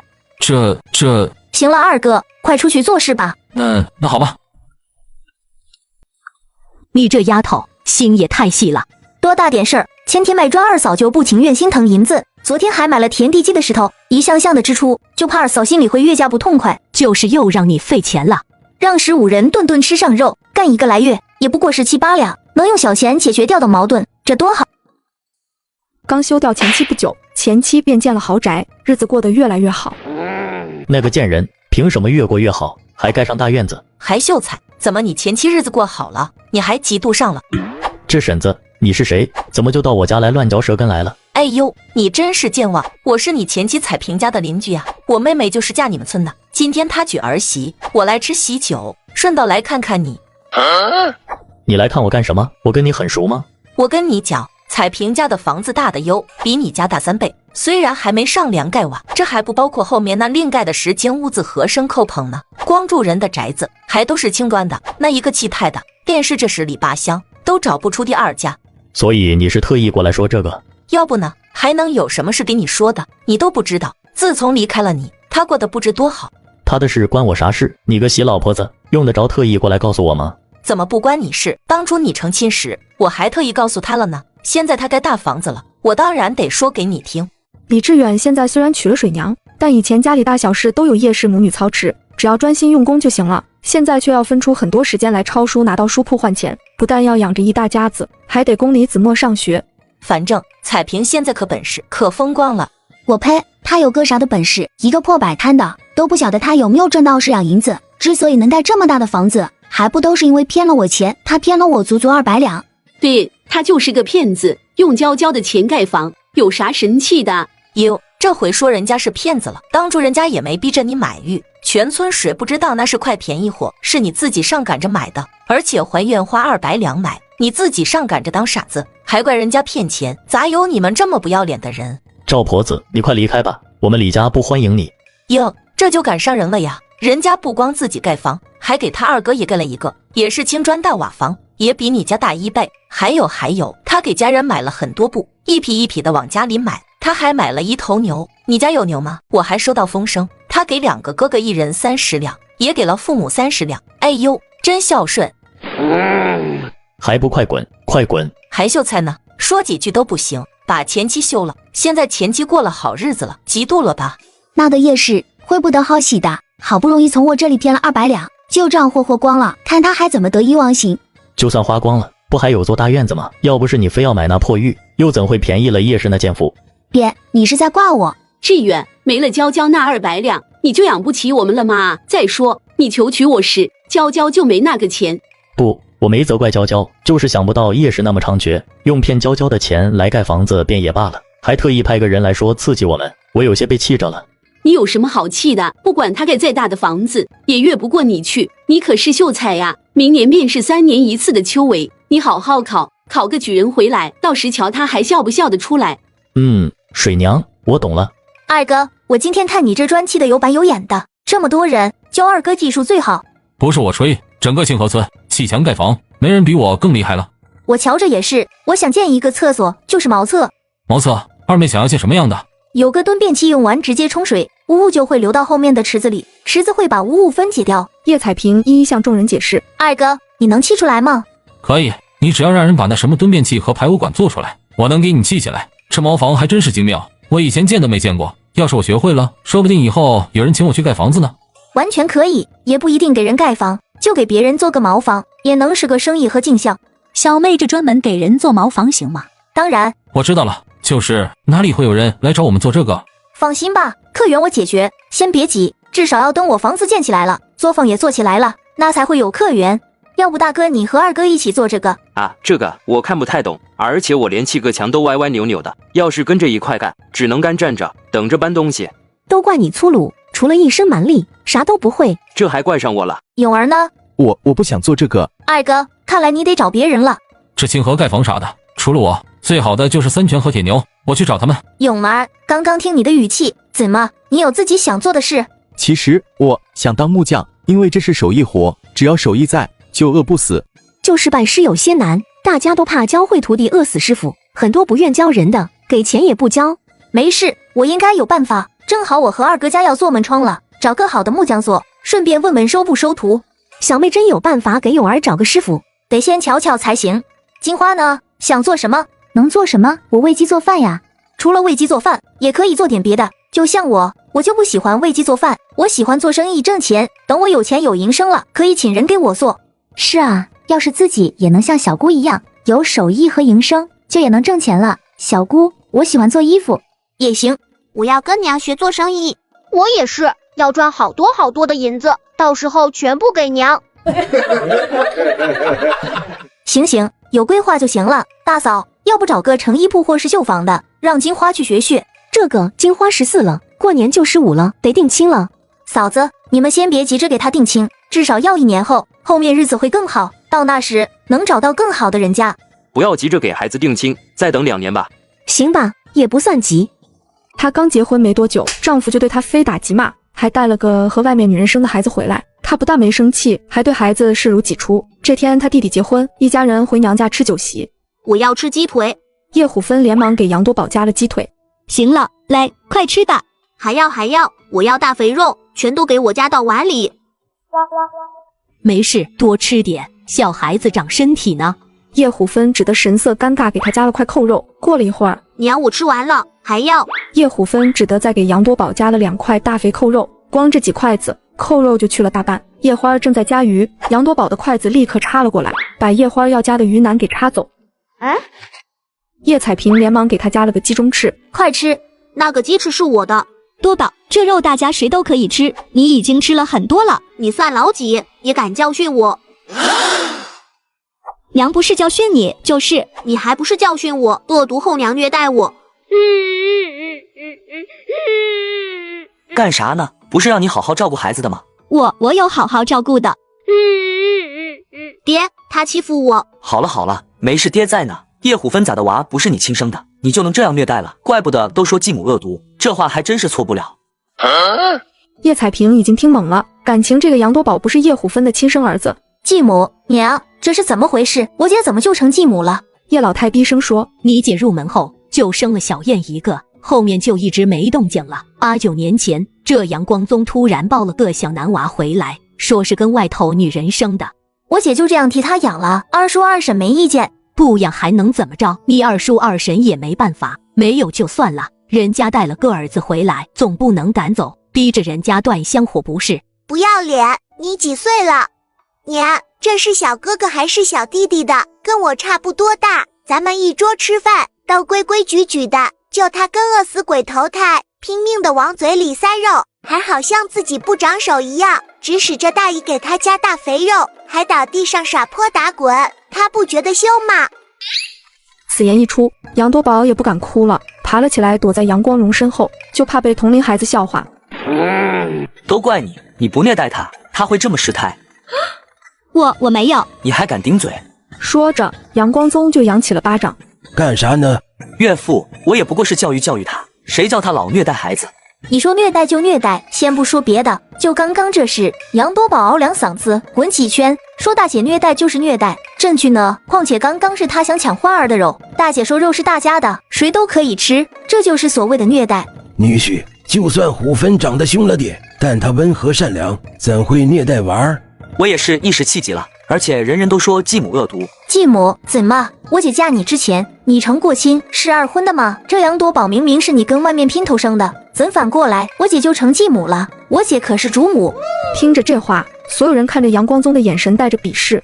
自己做出这种阿杂事，妻子已经够大度了，这杨光宗还说人家恶毒，怎会有这么无耻的人？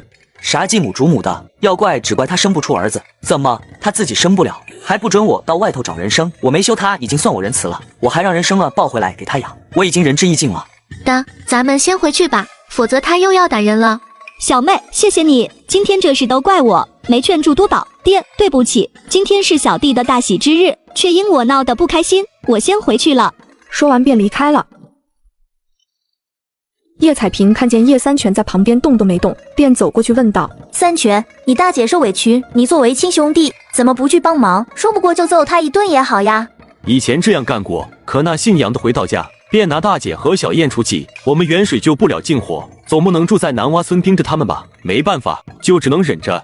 叶彩萍也是心下沉重，他们说的很对，这种事叶虎芬自己立不起来，别人是帮不了的。但没想到没过几天，杨光宗便带上叶虎芬到他家拜年来了，还送了不少礼。这是给大伯和大伯娘你们带的。哎呀，咋拿这么多东西？应该的，这是孝敬大伯和大伯娘的。杨多宝一看桌上的糕点，便双眼放光，猛地扑了过去。多宝，你丢不丢人？赔钱货，啥时候轮到你管我？杨光宗，你这儿子真是好教养。杨光宗瞬间觉得没脸了，正要斥责叶虎芬没教育好孩子，但想到马上要办的事儿，便忍了下来。吵啥？一边玩去！听说二哥和小妹盖了2座大房子，还是金砖大瓦房，气派得很。都是老天保佑，才让彩萍撞了大运，赚了点小钱。是呀，小妹运气好，真让人羡慕。我听说现在也不用出门摆摊，是雇人送货的。说实话，我最近正想找个活计，你们这不是要雇人送货吗？我也可以送的。此言一出，大家都惊呆了，叶虎芬也是吃了一惊。这是他早听父母说过，小妹已经有人手了。当家的，你胡说啥呢？闭嘴，有你说话的份吗？我们人手早就够了，不用再雇人。哪就够了？你们是老板，说过哪个人不是一句话的事儿吗？看着他家发达了，一向嫌弃他家的穷亲戚竟想过来捞好处。我们人手早就够了，现在不需要人帮忙送胡辣汤了。哪就够了？你们是老板，说过哪个人不是一句话的事儿吗？放心，我也不是要让几个哥哥给我腾位置，大哥、二哥和三弟都是咱们的兄弟，哪能让他们走？你这不是有个叫8斤还是9斤的吗？这种外人哪有自家亲戚放心？你直接让他别来就行了。我这工钱也不多要，跟几个大舅哥一样，一天30文就行了。这众人听得目瞪口呆，几句话就把彩萍的雇员安排得明明白白，活像是他自己的生意一样。叶老太也是顾念着叶虎芬，不好撕破脸。光宗啊，先不说这人怎么安排，就算咱们有空位，你要怎么送货？你是南洼村的，来回一趟就得几个时辰。大伯娘放心，到时我可以住在清河村呀。住你岳父家嘛，你总不能天天住他们家吧？我可以住在小妹家呀，小妹不是盖了的青砖大瓦房，多的是房间。我既然来给她干活，住在那里也理所当然的吧。杨光宗说着便一副事情敲定的样子。不过是坐着牛车送货而已，一天就30文到手，这种好差事上哪找？到时还能住进那青砖大瓦房里。姐夫你想多了，我刚刚已经说过，我不缺人，8斤是我的同族兄弟，我哪能解雇他？而且我之所以雇他送货，是因为他家有牛，你家也有牛吗？我是没牛，但到时你可以雇一辆牛车回来呀。姐夫这话说的，你知道雇一辆牛车一天要多少钱吗？起码要20文钱。我请8斤拉货，出人出车才35文，要是雇你，工钱加雇车一天得50文。姐夫，你觉得我是冤大头吗？放着35文一天的人不雇，雇个50文一天的，而且还得包他吃住。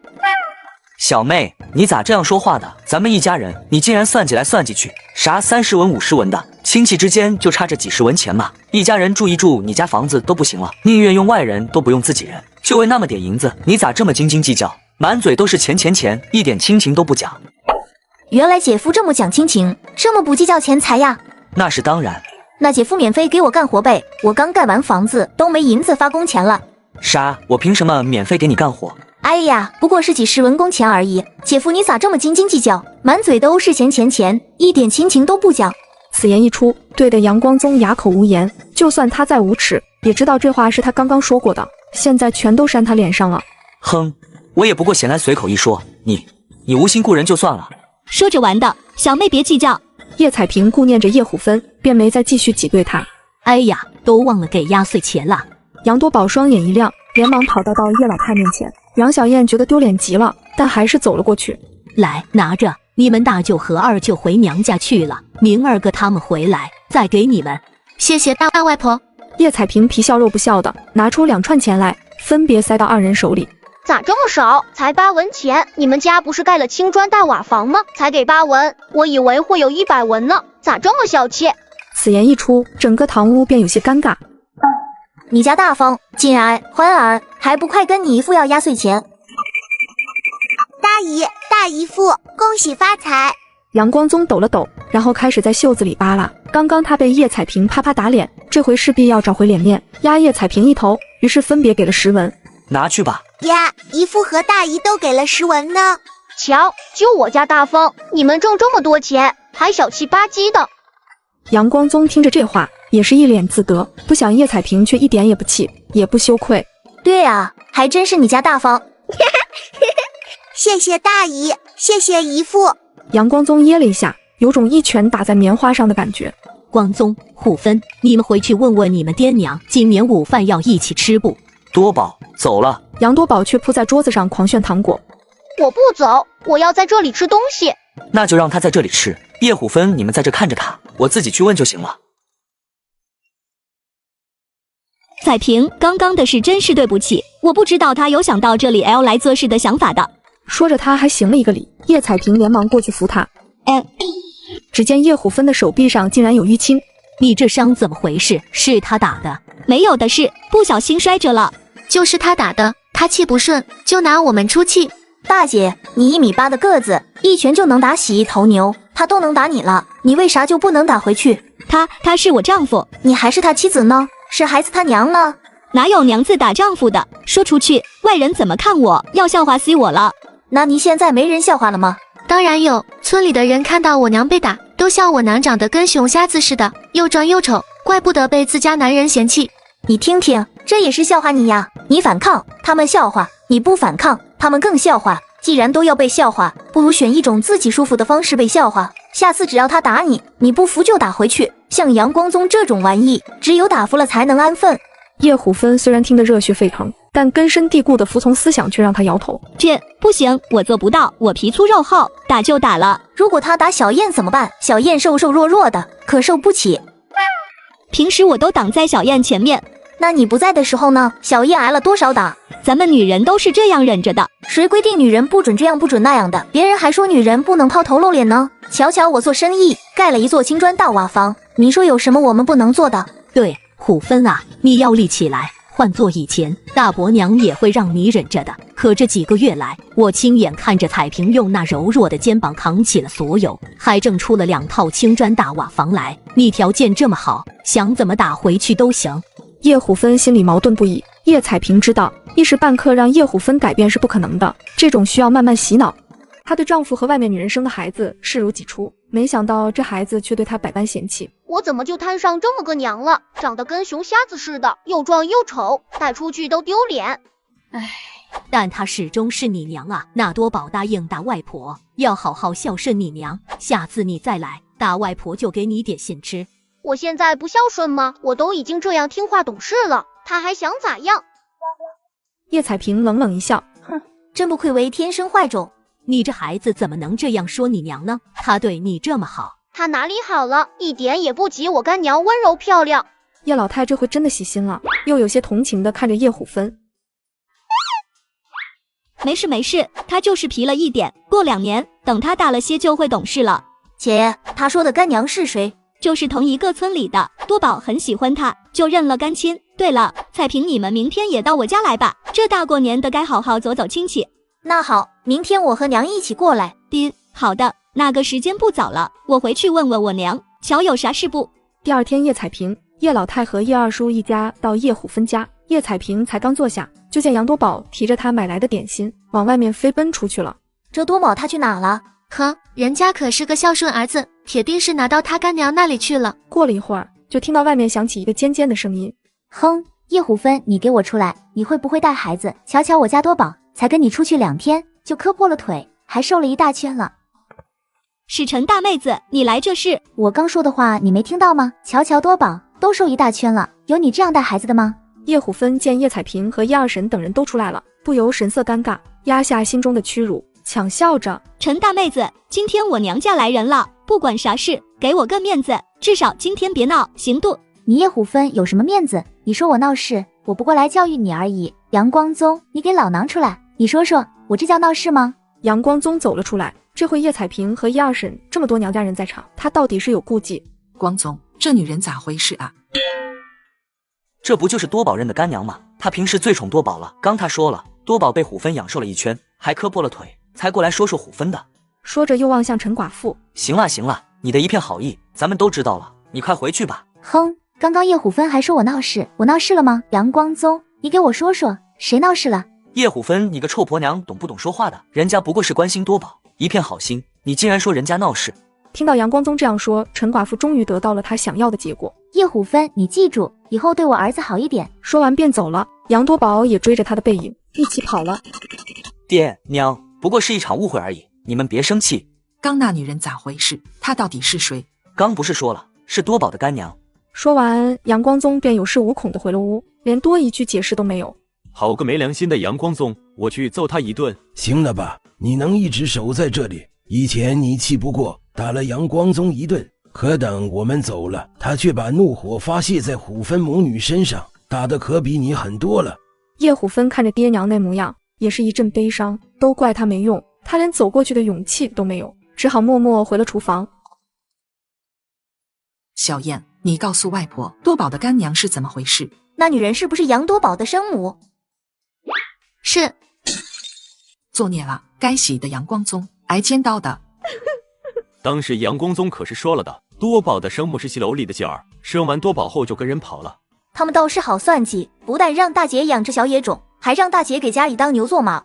小燕呀，那个女人她不嫁人嘛，她不成亲，给人生娃儿就不被人戳脊梁骨吗？那女人是个寡妇，她夫家的公婆早就没了，又没亲兄弟和孩子。8、9年前，她突然消失了大半年，再回来时就胖了一圈。后来我爹便抱着多宝回来，说外头女人生的。多宝慢慢长大，越长越像陈寡妇。现在她的生活美着呢。多宝知道她是亲娘，也只孝顺她。家里有啥好东西，我爹都往她那里扒拉。她啥活也不用干，便是连她那几亩地都是我娘在种。我的虎芬啊，怎么这么命苦啊？怎么就遇上了这么个没良心的家伙？不但要你当牛做马，连野种和外室都要养。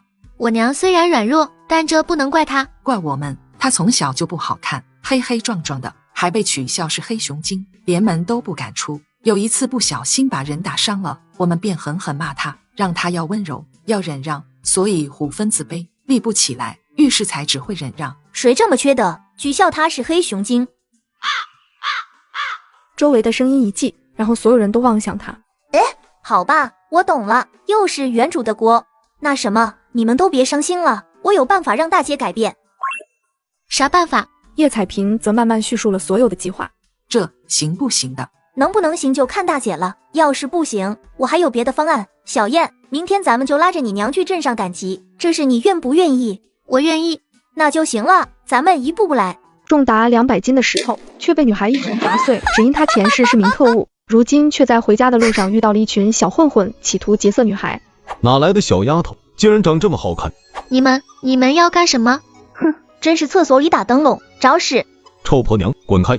几位小哥，你们行行好吧，让我们走吧。去，你个丑老婆子，想滚就滚，咱们拦你了吗？只要把这小姑娘留下就好，其余的人都给我滚！哎呦，敢推我娘，去洗！叶彩萍上前，一脚就将前面的地痞给踹翻过去。你个小娘，兄弟们都给我上！几个地痞一涌而上，叶彩萍按着他们咣咣一顿暴打，揍得滋哇乱叫。哈哈，好久没打这么爽了，让你们敢欺负我娘！说好100文钱揍一顿，这娘们太黑了，得加钱。小姨好厉害，我刚都不知道怎么办了。小妹，你没事吧？能有啥事？谁敢欺负我娘，我就把对方打得满地找牙。你还像个女人吗？男人婆母夜叉。不像女人又怎么了？我就是母夜叉，我就是乐意当母夜叉，咋样？那几个地痞一边骂骂咧咧，一边跑远了。切，一群啥玩意！大姐你没吓着吧？我没有，小妹，刚刚他们骂你母夜叉，骂就骂，这有什么大不了的？反正我打爽了，被骂2句又不会掉块肉，相反，他们骂我的反而遭了大罪，你说是不是？小姨真厉害，要是刚刚娘也能像小姨一样把他们打跑，就不用麻烦小姨了。叶虎芬一怔，很是愧疚。叶虎芬走进自己的房间，便呆住了。只见叶二叔和三全在自己房里，正一脸忧愁。叶二婶坐在床上，竟然在抹泪。你们这是怎么了？娘你怎么哭了？我刚刚不过是劝了光宗几句，让他跟那个寡妇断了，他就打我了。他竟然连娘都打，不可能！爹，三全，你们就这样看着娘被他打？我们来不及拦呀，等我们反应过来时，娘已经倒地上了，我们只好扶着娘回房。啥？你作为家中顶梁柱，只会扶着娘回房吗？咱也得打回去呀！打啥打？出了这个头，你怎么办？等我们回去了，这棍棒不都落到你和小燕身上吗？叶虎芬身子一颤，都是为了他。与此同时，叶彩萍提着刚在镇上买的点心。喂，站住！你手里的是啥？快给我吃！想吃，过来呀！杨多宝走了过来，不想叶彩萍直接一脚踹了过去。杀人啊！黑熊精的妹子杀人了！多宝，怎么了？正在房里说话的叶虎芬和叶二婶等也全都跑了过来。他打我，他踹我。怎么可能？彩萍不会打人的。就是他打的，他踹飞我，痛死我了。小妹，你咋能打人呢？他还是个孩子。我打他，我到现在还不明白怎么回事。当时我提着这盒点心走过，他突然指着我说要吃，可这盒点心很贵，要300文钱呢，是我一个朋友托我买的，哪能给他吃？我刚拒绝，他就往地上一坐，嗷的一嗓子就开始撒泼打滚了，还冤枉我打人。说到最后，叶彩萍声音满是委屈。杨光宗信他的话，因为这就是杨多宝的作风，但这个错处他不能认。多宝才多大呀？小孩子不会说谎，一定是你打他了。哼，姐夫，你怎能血口喷人？多宝不懂事就算了，连你也不懂吗？彩萍，算了，怎么说？多宝喊虎芬一声娘。是啊，彩萍，看在虎芬的面子上。姐夫，这是小妹也不是故意的。你们说算了就算了，瞧瞧我家多宝都被你打到地上了，你得给我一个交代。叶二婶一脸卑微。女婿，这是真是对不起了，你想如何？要不我们带多宝去看大夫吧？当然得看大夫，但看了大夫，我家多宝就不痛了吗？他这不是白受罪了吗？那你想怎样？我也没想怎样，就是你得拿个活计补偿我。上次我跟你说的，我给你送货，30文钱一天。行，还有呢？杨光宗一喜，想不到还真成了。还有，到时我和多宝一起去，就住你家了。不是我说，你看多宝，他天天都惦着那个干娘，他离得开吗？我赔你们1两银子，今天这事就算了。1两银子就想把我打发了？不行，反正我们父子俩就要去清河村，他惦着他干娘，这还不容易，到时把他干娘都带上不就行了？叶二叔和叶二婶等人都被杨光宗的无耻给震惊了。叶虎芬早就双眼欲裂，他自己一个被欺负就算了，可他父母兄弟凭啥也要被他骑到头上拉屎拉尿？杨光宗，你有完没完？小妹，你别答应他，不过多宝摔了一下而已，就要这样那的，咋不上天？你个丑婆娘，给我闭嘴！有你这样跟丈夫说话的，还像不像个女人了？跟个黑熊精、母夜叉一样，反了天了！黑熊精、母夜叉，对，我就是黑熊精，是母夜叉，那又怎样？会掉块肉吗？我嫌会卑微了，我就不是黑熊精了，你就会夸我漂亮了吗？自我嫁过来，不但给你当牛做马，还要给你养姘头养野种，哪一点没如你的意了？你欺负我们母女不够，还动手打我娘，现在又想欺负小妹，杨光宗，你咋这么无耻，这么下作，这么不要脸呢？她为这个家当牛做马，却换来丈夫更加肆无忌惮的唾沫。如今她幡然醒悟，且看她如何惩治渣男。自我嫁过来，为这个家劳心劳力，还给你养外面女人的野种，你不但整天什么事也不做，哪一点没如你的意？你就欺负我们母女不够，现在还打我娘，又想欺负小妹，杨光宗，你咋这么无耻，这么不要脸呢？反了天了，一个贱女人，竟敢这样跟丈夫说话！杨光宗，老娘被你打了10多年了，今天该我打回去了。叶虎芬虎眸一厉，把这10几年的所受的苦猛地砸到杨光宗的身上。你给我住手！原来打人这般爽，看你还触摸老娘！哼，彩萍这打人太过瘾了，怪不得这人家这么喜欢打人。杨光宗，原来你竟然这般弱，让老娘再打一会儿吧。你不要过来呀！可叶虎芬已经冲了过来，对着他又是一阵拳打脚踢，越打越亢奋，越打越凶。你个下作的小人，我捶死你！让你打我，让你打小燕，让你打我娘，让你欺负小妹和我的亲人，让我给你当牛做马，还让我给你外面女人的养野种，我打嘎你！好了好了，别打了，打死了可要坐大牢的。三哥，快拉开他！好了，虎芬，你再打就打死了。娘，以后他再敢欺负我们，就像现在一样，狠狠地打他。大姐，这种打人的感觉记住了没有？记住了，原来揍他是这么简单的一件事。娘，以后你是不是都会还击，跟刚刚一样？当然，娘以后再也不忍了，名声难听就难听吧。正如小妹说的，我忍别人会笑话，我不忍别人还是会笑话，不如坐实了这名头，当一头黑熊精。趁现在他怕你，年后咱们立刻就抓他去河里。我不合理，我还没打够呢。对，大姐在体格上有这么好的优势，干嘛要和离？死活不能离。二婶，你想想，和离回娘家的女人，多少总会受嫂子的白眼的。既然如此，还不如留在这里。以后大姐跟杨光宗换一换，当牛做马让他来，换大姐在家里当大爷，不愿干活，那就抽他一个大逼斗。不错，我家虎芬被他欺负了半辈子，也该轮到他吃着苦头了。既然要留下，那得想个办法，把那个陈寡妇弄走。咱们现在就闹上门去，想个法子把他赶出村。赶走实在太浪费了，这么好的人，当然是娶回家呀！赶紧的，咱们得想办法把陈寡妇迎进门。这是干啥呀？这对狗男女，我早就恶心死了，凭啥还让他们双宿双飞，成全他们？大姐，你傻呀？就阳光宗那小身板，就算把他抽死，他也干不完田里的活计。陈寡妇这么一个现成的劳力，当然得弄回家。到时他们在田里种地，小野种在家为牲口做饭，你和小燕就躺下享福，谁不听话就抽一鞭子当牲口用就行了。小妹说的对，就这么办。但陈寡妇精得很，否则这些年来也不会一直不愿入门。她要是咬死跟那人渣没关系，死活不承认多宝是他儿子，咱们也拿他没办法。哼，不承认，那就让他承认好了。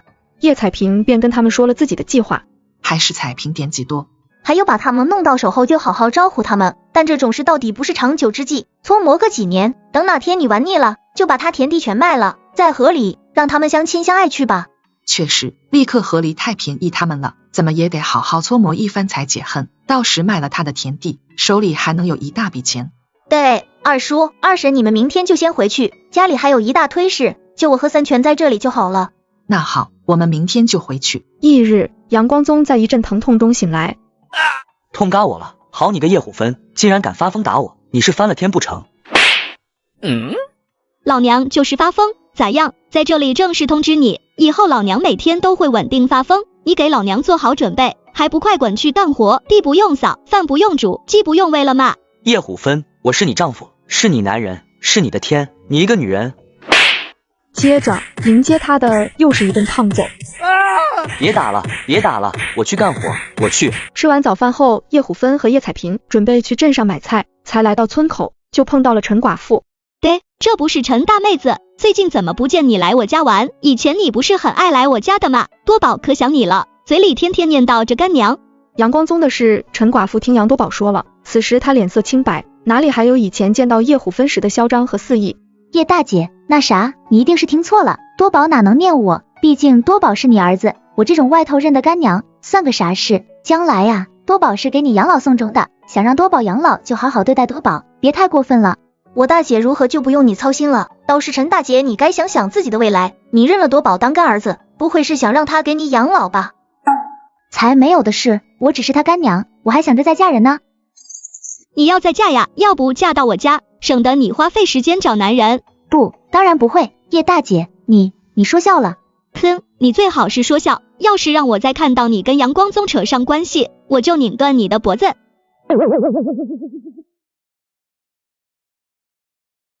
饭菜里不小心掉进了一根头发，丈夫竟把妻子吊起来打，只因丈夫是个渣男，喜欢到处沾花惹草，结果就被妻子发现了。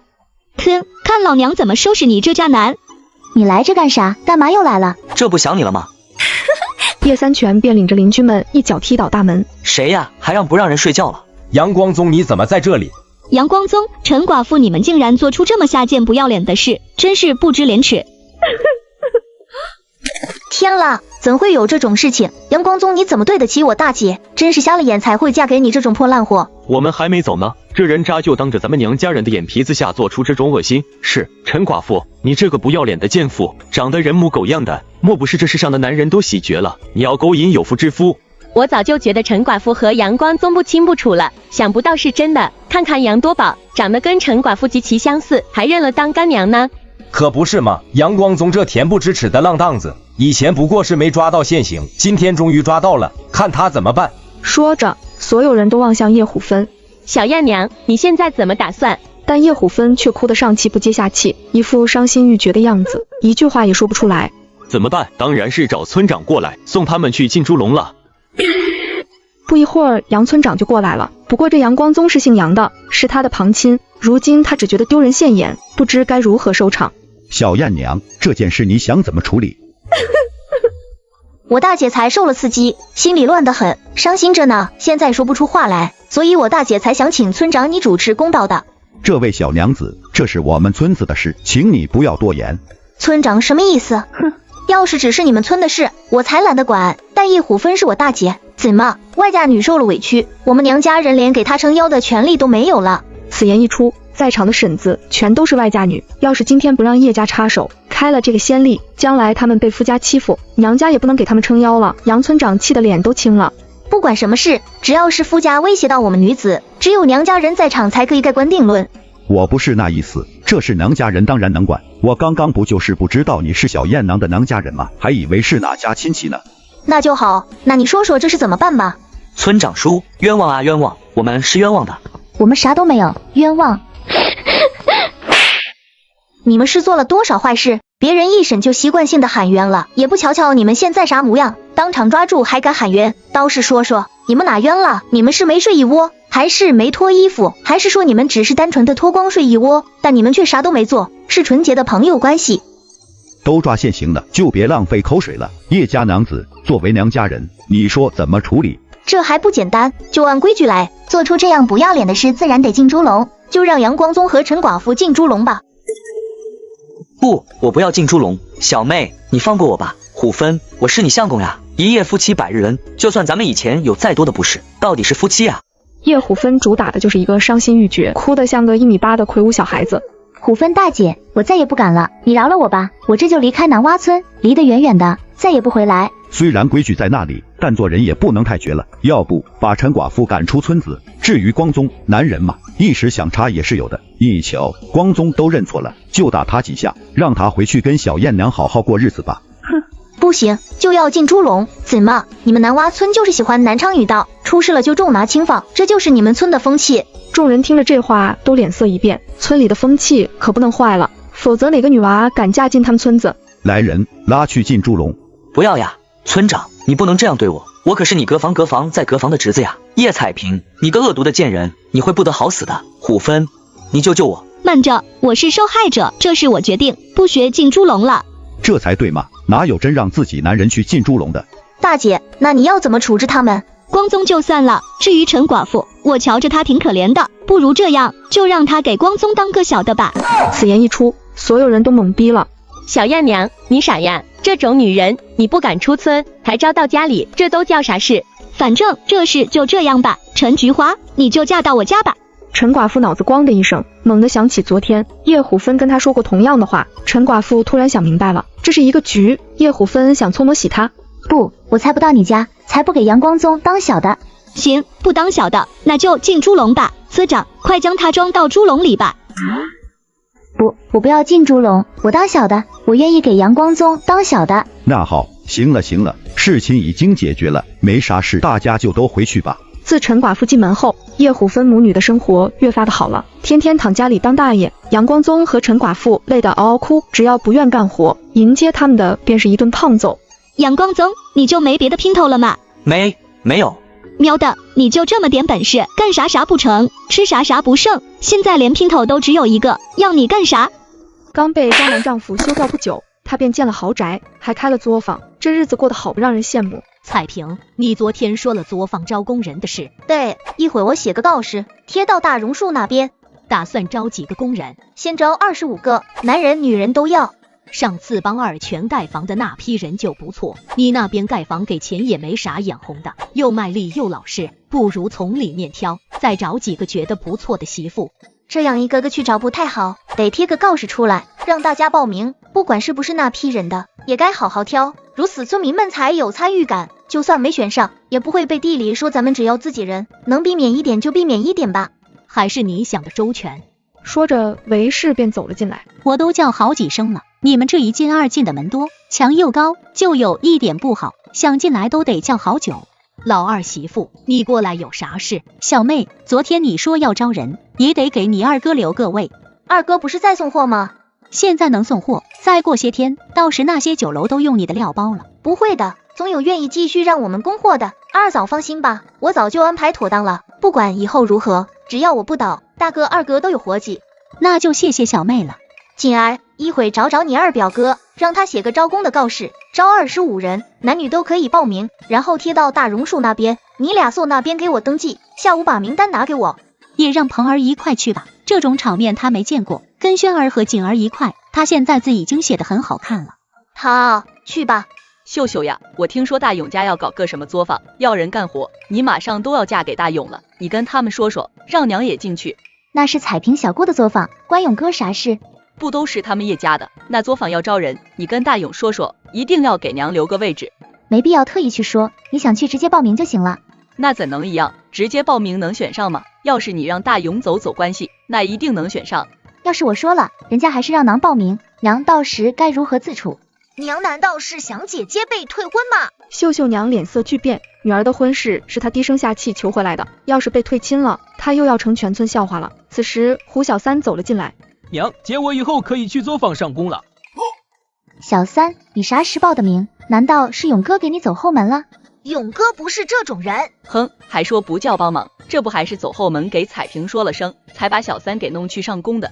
才不是，姐姐就没出过门，我能选上是我自己报的名。那个写字的金姐姐心软，我求了她很久，还夸她漂亮，给她摘花带，她才答应帮忙把我弄进去的。她还说，要是我干不好就不要了。那这也勇可算是太没良心了，连自己的小舅子都不帮，得亏小三嘴甜，这才谋了个差事。娘，你就不能留点嘴德吗？这还没嫁过去呢，你整天就让叶勇这样那样的，我们自己争口气不行吗？家里什么情况你又不是不知道，到时候叶家退婚了，看你让你女儿还怎么嫁人。我这也不是想多忙条生路，咱家日子也能过得好一些。好了，以后不麻烦叶勇就是了。最好是这样。儿子上学不久就被夫子点名请家长。夫子，是不是轩儿学得不好？不，轩儿很好。那鹏儿呢？不会是咱鹏哥儿犯什么错了吧？这正是我今天要说的第一件事。轩儿很出众，他是我教过的这么多学生里最有天赋的一个，一点即通，再过1-2年，说不定就能过县试，当上童生。太好了，我就知道我们轩儿有出息。至于鹏儿，我就实话实说吧，他进步甚微，以老夫看来，他不适合走科考。当然，读书已是不该论资质，贵在坚持。可鹏儿总是心不在焉，消极怠懒。老夫觉得不如让他回家，做一些自己喜欢的事。钱夫子，你的意思是让我家鹏儿别念书？可是他去年11月才开始念书，也不过2个月而已，怎能就此判他死刑？怎么也得念个1-2年吧？孩子他娘，鹏儿不爱念就不念了。那能行？不管如何，念书总比不念的强。现在不能放弃，得逼他一把。夫子，您说是不是？是这个理。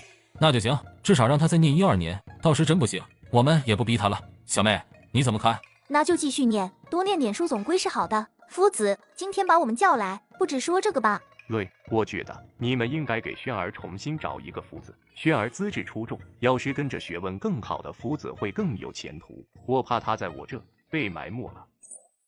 孩子他爹，你听到了吗？咋轩儿有出息了？夫子太谦虚了，您是我见过的最好的夫子，就是我们一时间也不知道哪给他找更好的夫子。夫子不知有没有推荐的？我还真有一位，那位沈夫子是京城国子监退下来的。国子监那可是周朝第一学府，京城来的夫子，那束修肯定很贵。束修的事见到了再说，夫子能不能引荐下？说实话，我引荐不了。我认识沈夫子，可沈夫子不认识我。1年前，我在镇上见到了他，后来我特意找京城的老同窗打探过，说这沈夫子被朝堂上一些斗争牵连到，自此便退了下来。后来这才知他在咱们这边隐居了。老夫觉得不如去碰碰运气，轩儿资质好，说不定他看上了呢。就算看不上，试试总是不亏的。请问钱夫子，这位沈夫子住哪里？就在镇上北街附近，写着沈府的，很显眼，你们可以去找找。好，谢谢钱夫子。别急着谢，我只是让你们去碰碰运气，成功的几率不大。要是不成，我便推荐轩儿去考县学。县学是李志远念的那个学院吗？县学即是官学，整个岳安县就一个，应该就是那家了。这出了名的无赖，今天竟到叶彩萍家来了。叶老嫂子，你们这房子造得真漂亮，那叫一个气派。彩萍妹子呢？彩萍忙着自己的事。赖婆子，你们今天来是有啥事吗？作坊招人这事我也做不了主。彩萍说了，这回挑不上，下回还有机会的。老嫂子别慌，我们跟别人不一样，通透得很，选不上就选不上呗。老嫂子我为人直爽，就不拐弯抹角了。你家彩萍现在都30了吧，再不嫁人就不行。嫂子知道的，我很喜欢彩萍，以前就喜欢得紧，可惜当年你没答应我们的求亲。叶老太猛了，原来这俩人不是冲着活计来的，而是冲着彩萍来的。婶子，我对彩萍是真心的，这些年我之所以不愿娶媳妇，都是为她，一直在为她守身如玉呢。你不娶媳妇，不是你不愿，而是你娶不上吧？你咋这样说话呢？我儿子对你一片真心，也不嫌弃你是个弃妇，不嫌弃你带着2个拖油瓶。他可是头婚，他愿意娶你，你该烧高香了。烧高香，当真把你儿子当根葱了？家里穷就算了，还懒，天不下，地不种，一个快40的汉子，天天混吃等死。你说谁混吃等死呢？这些年我家大雄就没在村子，咋下田种地？我家大雄在外头挣大钱呢。哪怕挣了几个钱回来，后来不是做生意赔光了，反正我儿子有的是能耐，就是运气不好而已。给他1年半载时间，保准挣个盆满钵满。我管你们能挣多少，反正这婚事我们家不会答应。先不说家境如何，就冲刚刚那一句不嫌弃和拖油瓶的态度，这婚事就不可能答应。彩萍妹子，我可对你是真心的。以前我瞧不上你，现在也瞧不上，别再来我家，否则就打出门，再不走我就放大拳了。赵赖子母子脸色一变，叶大全可是会拖大粪的，便灰溜溜的离开了叶彩萍家。这赵赖子怎么回事？好些年没见了。就一个地痞，以前天天在村里招猫逗狗的，他娘到处说是在外面挣大钱，这种人平时见着都得避着。有人在家吗？还真是志远媳妇的家呀！我早听说你盖大房子了，原本还不信，现在一瞧，感情是真的。我跟李志远早没关系了。对了，你谁呀？瞧我这都叫习惯了，你记性也太差了吧！我是你堂嫂呀。不对，我是李志远的堂嫂，以前咱们是妯娌。你有啥事？我是来通知你，我太婆婆昨天没了。就算你已经不是志远媳妇了，但以前我太婆婆对你们母女可是没话说的。你家招娣来 DL 时，我太婆婆都不知塞了多少吃的给他们。现在她走了，你怎么也得送她一程吧？叶彩萍皱着眉，记忆里确实有这一段。什么时候出殡？5天之后，你们可要好好表达对逝者的谢意。想着以叶彩萍现在的家底，丧礼钱总不会太少。说完便欢喜地离开了。家里死了人，还开心成这模样。礼钱多一份，当然开心。丈夫考上秀才后把她给休了，如今她生活过得越来越好，还开了作坊带全村人致富。这工钱也太高了，还他爹开始给小妹送货时，一天才25文呢，后来才涨上去的。他们一来就跟我们一样工钱了。怎能这样比？送货和做胡辣汤多闲呀！瞧瞧咱们今天也干活了吧？但现在还有空逛作坊呢。还他爹送货也是，虽然一天跑3趟，但送完就回来，要大把时间歇着。可在作坊干活，也就中间歇一阵，别的时间都在干活。大嫂说的对，是这个理。以后这就是仓库，锦儿，以后你负责收货和登记物料进出。好的，没问题。环儿，以后出货这事就交给你了。娘，我想跟姐姐换，收货和出入物料更复杂，我比姐姐聪明，我来吧。好。叶姐气得想直接拧他。傻孩子，所以得多锻炼你姐姐呀。当家的，你要在小妹家住多久？都有6、7天了吧？怎么，小妹又没赶我？人家不赶你就不走。大嫂这是想大哥了。谁想他？没有他在旁边，我不知多自在。行吧行吧，反正作坊那边有人守夜，我就回家去成全你这婆娘的思念之情。彩萍，出大事了！叶彩萍几人吓了一跳，只见赵婆子急匆匆的走来。咋了？走这么急？有人上吊了，都是彩萍害的。赵神子胡说些什么？哪个上吊了？还是我害的？就是你呀！赵赖子上吊了，正在寻死呢，说都是被你逼的。原来是他，我家彩萍跟他一点关系都没有，啥时逼他上吊了？我也听得糊里糊涂的，反正那边闹起来了，我一听这情况就来告诉你们了。自上次来我家闹事后，就没把赵赖子的事放心上，哪料他竟然又攀扯上来了。既然他非要把头伸过来，也别怪我砍了。来到赵赖子家，只见门前已经围了一圈人。彩萍，你可来了！发生什么了？我倒是知道，当时我正在做饭，这赖婆子突然跑出来大叫，说赵赖子上吊了。赖婆子还又哭又求的，让我们帮忙，我们只得进屋救人。只见赵赖子挂在房廊上，舌头都伸老长了，好不容易才把他弄下来的。那他死了没有？死了倒好，弄下来后他就醒了，一会说头晕，一会说恶心，我们只好把他弄到门外，让他呼吸新鲜空气，人就在那里。我的儿啊，你怎么就想不开呢？为了叶彩萍这种薄情寡义女人不值得。你扒拉谁呢？就是因为你家彩萍，我家赖子对彩萍一片真心，这些年来一直为她守身如玉，不愿娶媳妇。我儿等她这么多年，结果她还不愿嫁，我家赖子一时想不开，只能上吊了。看见他发达了，无耻男人竟然用下作手段想赖上他一辈子。我呸！赖子果然是赖子，你什么德行？当大家不知道，啥事都赖。现在见彩萍盖房挣钱了，就想赖上他，不要脸！就是不但偷鸡摸狗，还想毁人名声。求亲不成就想出这昏招，学女人那一套，一哭二闹三上吊，真丢我们男人的脸。他以为自己乱嚷几句，彩萍就跟他有啥了？那我到知县家口嚷几句，那知县家的千金就跟我也有啥了，是不是？哈哈哈，想不到村民们这么给力，不等我开口澄清，已经把赵赖子骂了个狗血淋头。彩萍妹子，我是真心爱你的，为了你，我可以去死。叶彩萍被恶心到了，赵赖子才不管这些人说什么，他们不信就不信，反正他就赖上叶彩萍了。这10多年来，我为了你不娶媳妇，连女人的手都没摸过，一直为你守着，你却这样对我，你守个鬼！此时叶八金走了过来，还有叶礼正跟在身后。别以为我不知道，你这7、8年都不在村，还守着呢。我儿子是到县里做买卖了。得了吧你，什买卖？拉皮条嘛！此言一出，赵赖子二人脸色一变。叶八金，你可别胡说八道。我胡说，我以前拉人到县里时碰到过好几次，你在那柳儿巷跟一个姚姐住一块，那姚姐是个爱女娼，你就是专门给她拉客的，我还见你搂着那姚姐上街，走几步就拧一下她的肥腚。村民们听着叶八金的描述，看着赵赖子越加鄙视了。咋地？是不是那姚姐攀了哪个恩客走了，你没地方去才回村的？你胡说！就你这种拉皮条的赖子，还想扒拉我小妹，找死！你为了我不娶媳妇，为了我连女人手都没碰过，你可真说得出口。这回他想赖都赖不成了，拉皮条被爆了出来，他再想扒上叶彩萍就站不住脚了。彩萍妹子不要生气，我就开个玩笑，跟大家闹着玩呢。赵叔，你是赵家族长，你们老赵家就喜欢用回女子名节来开玩笑吗？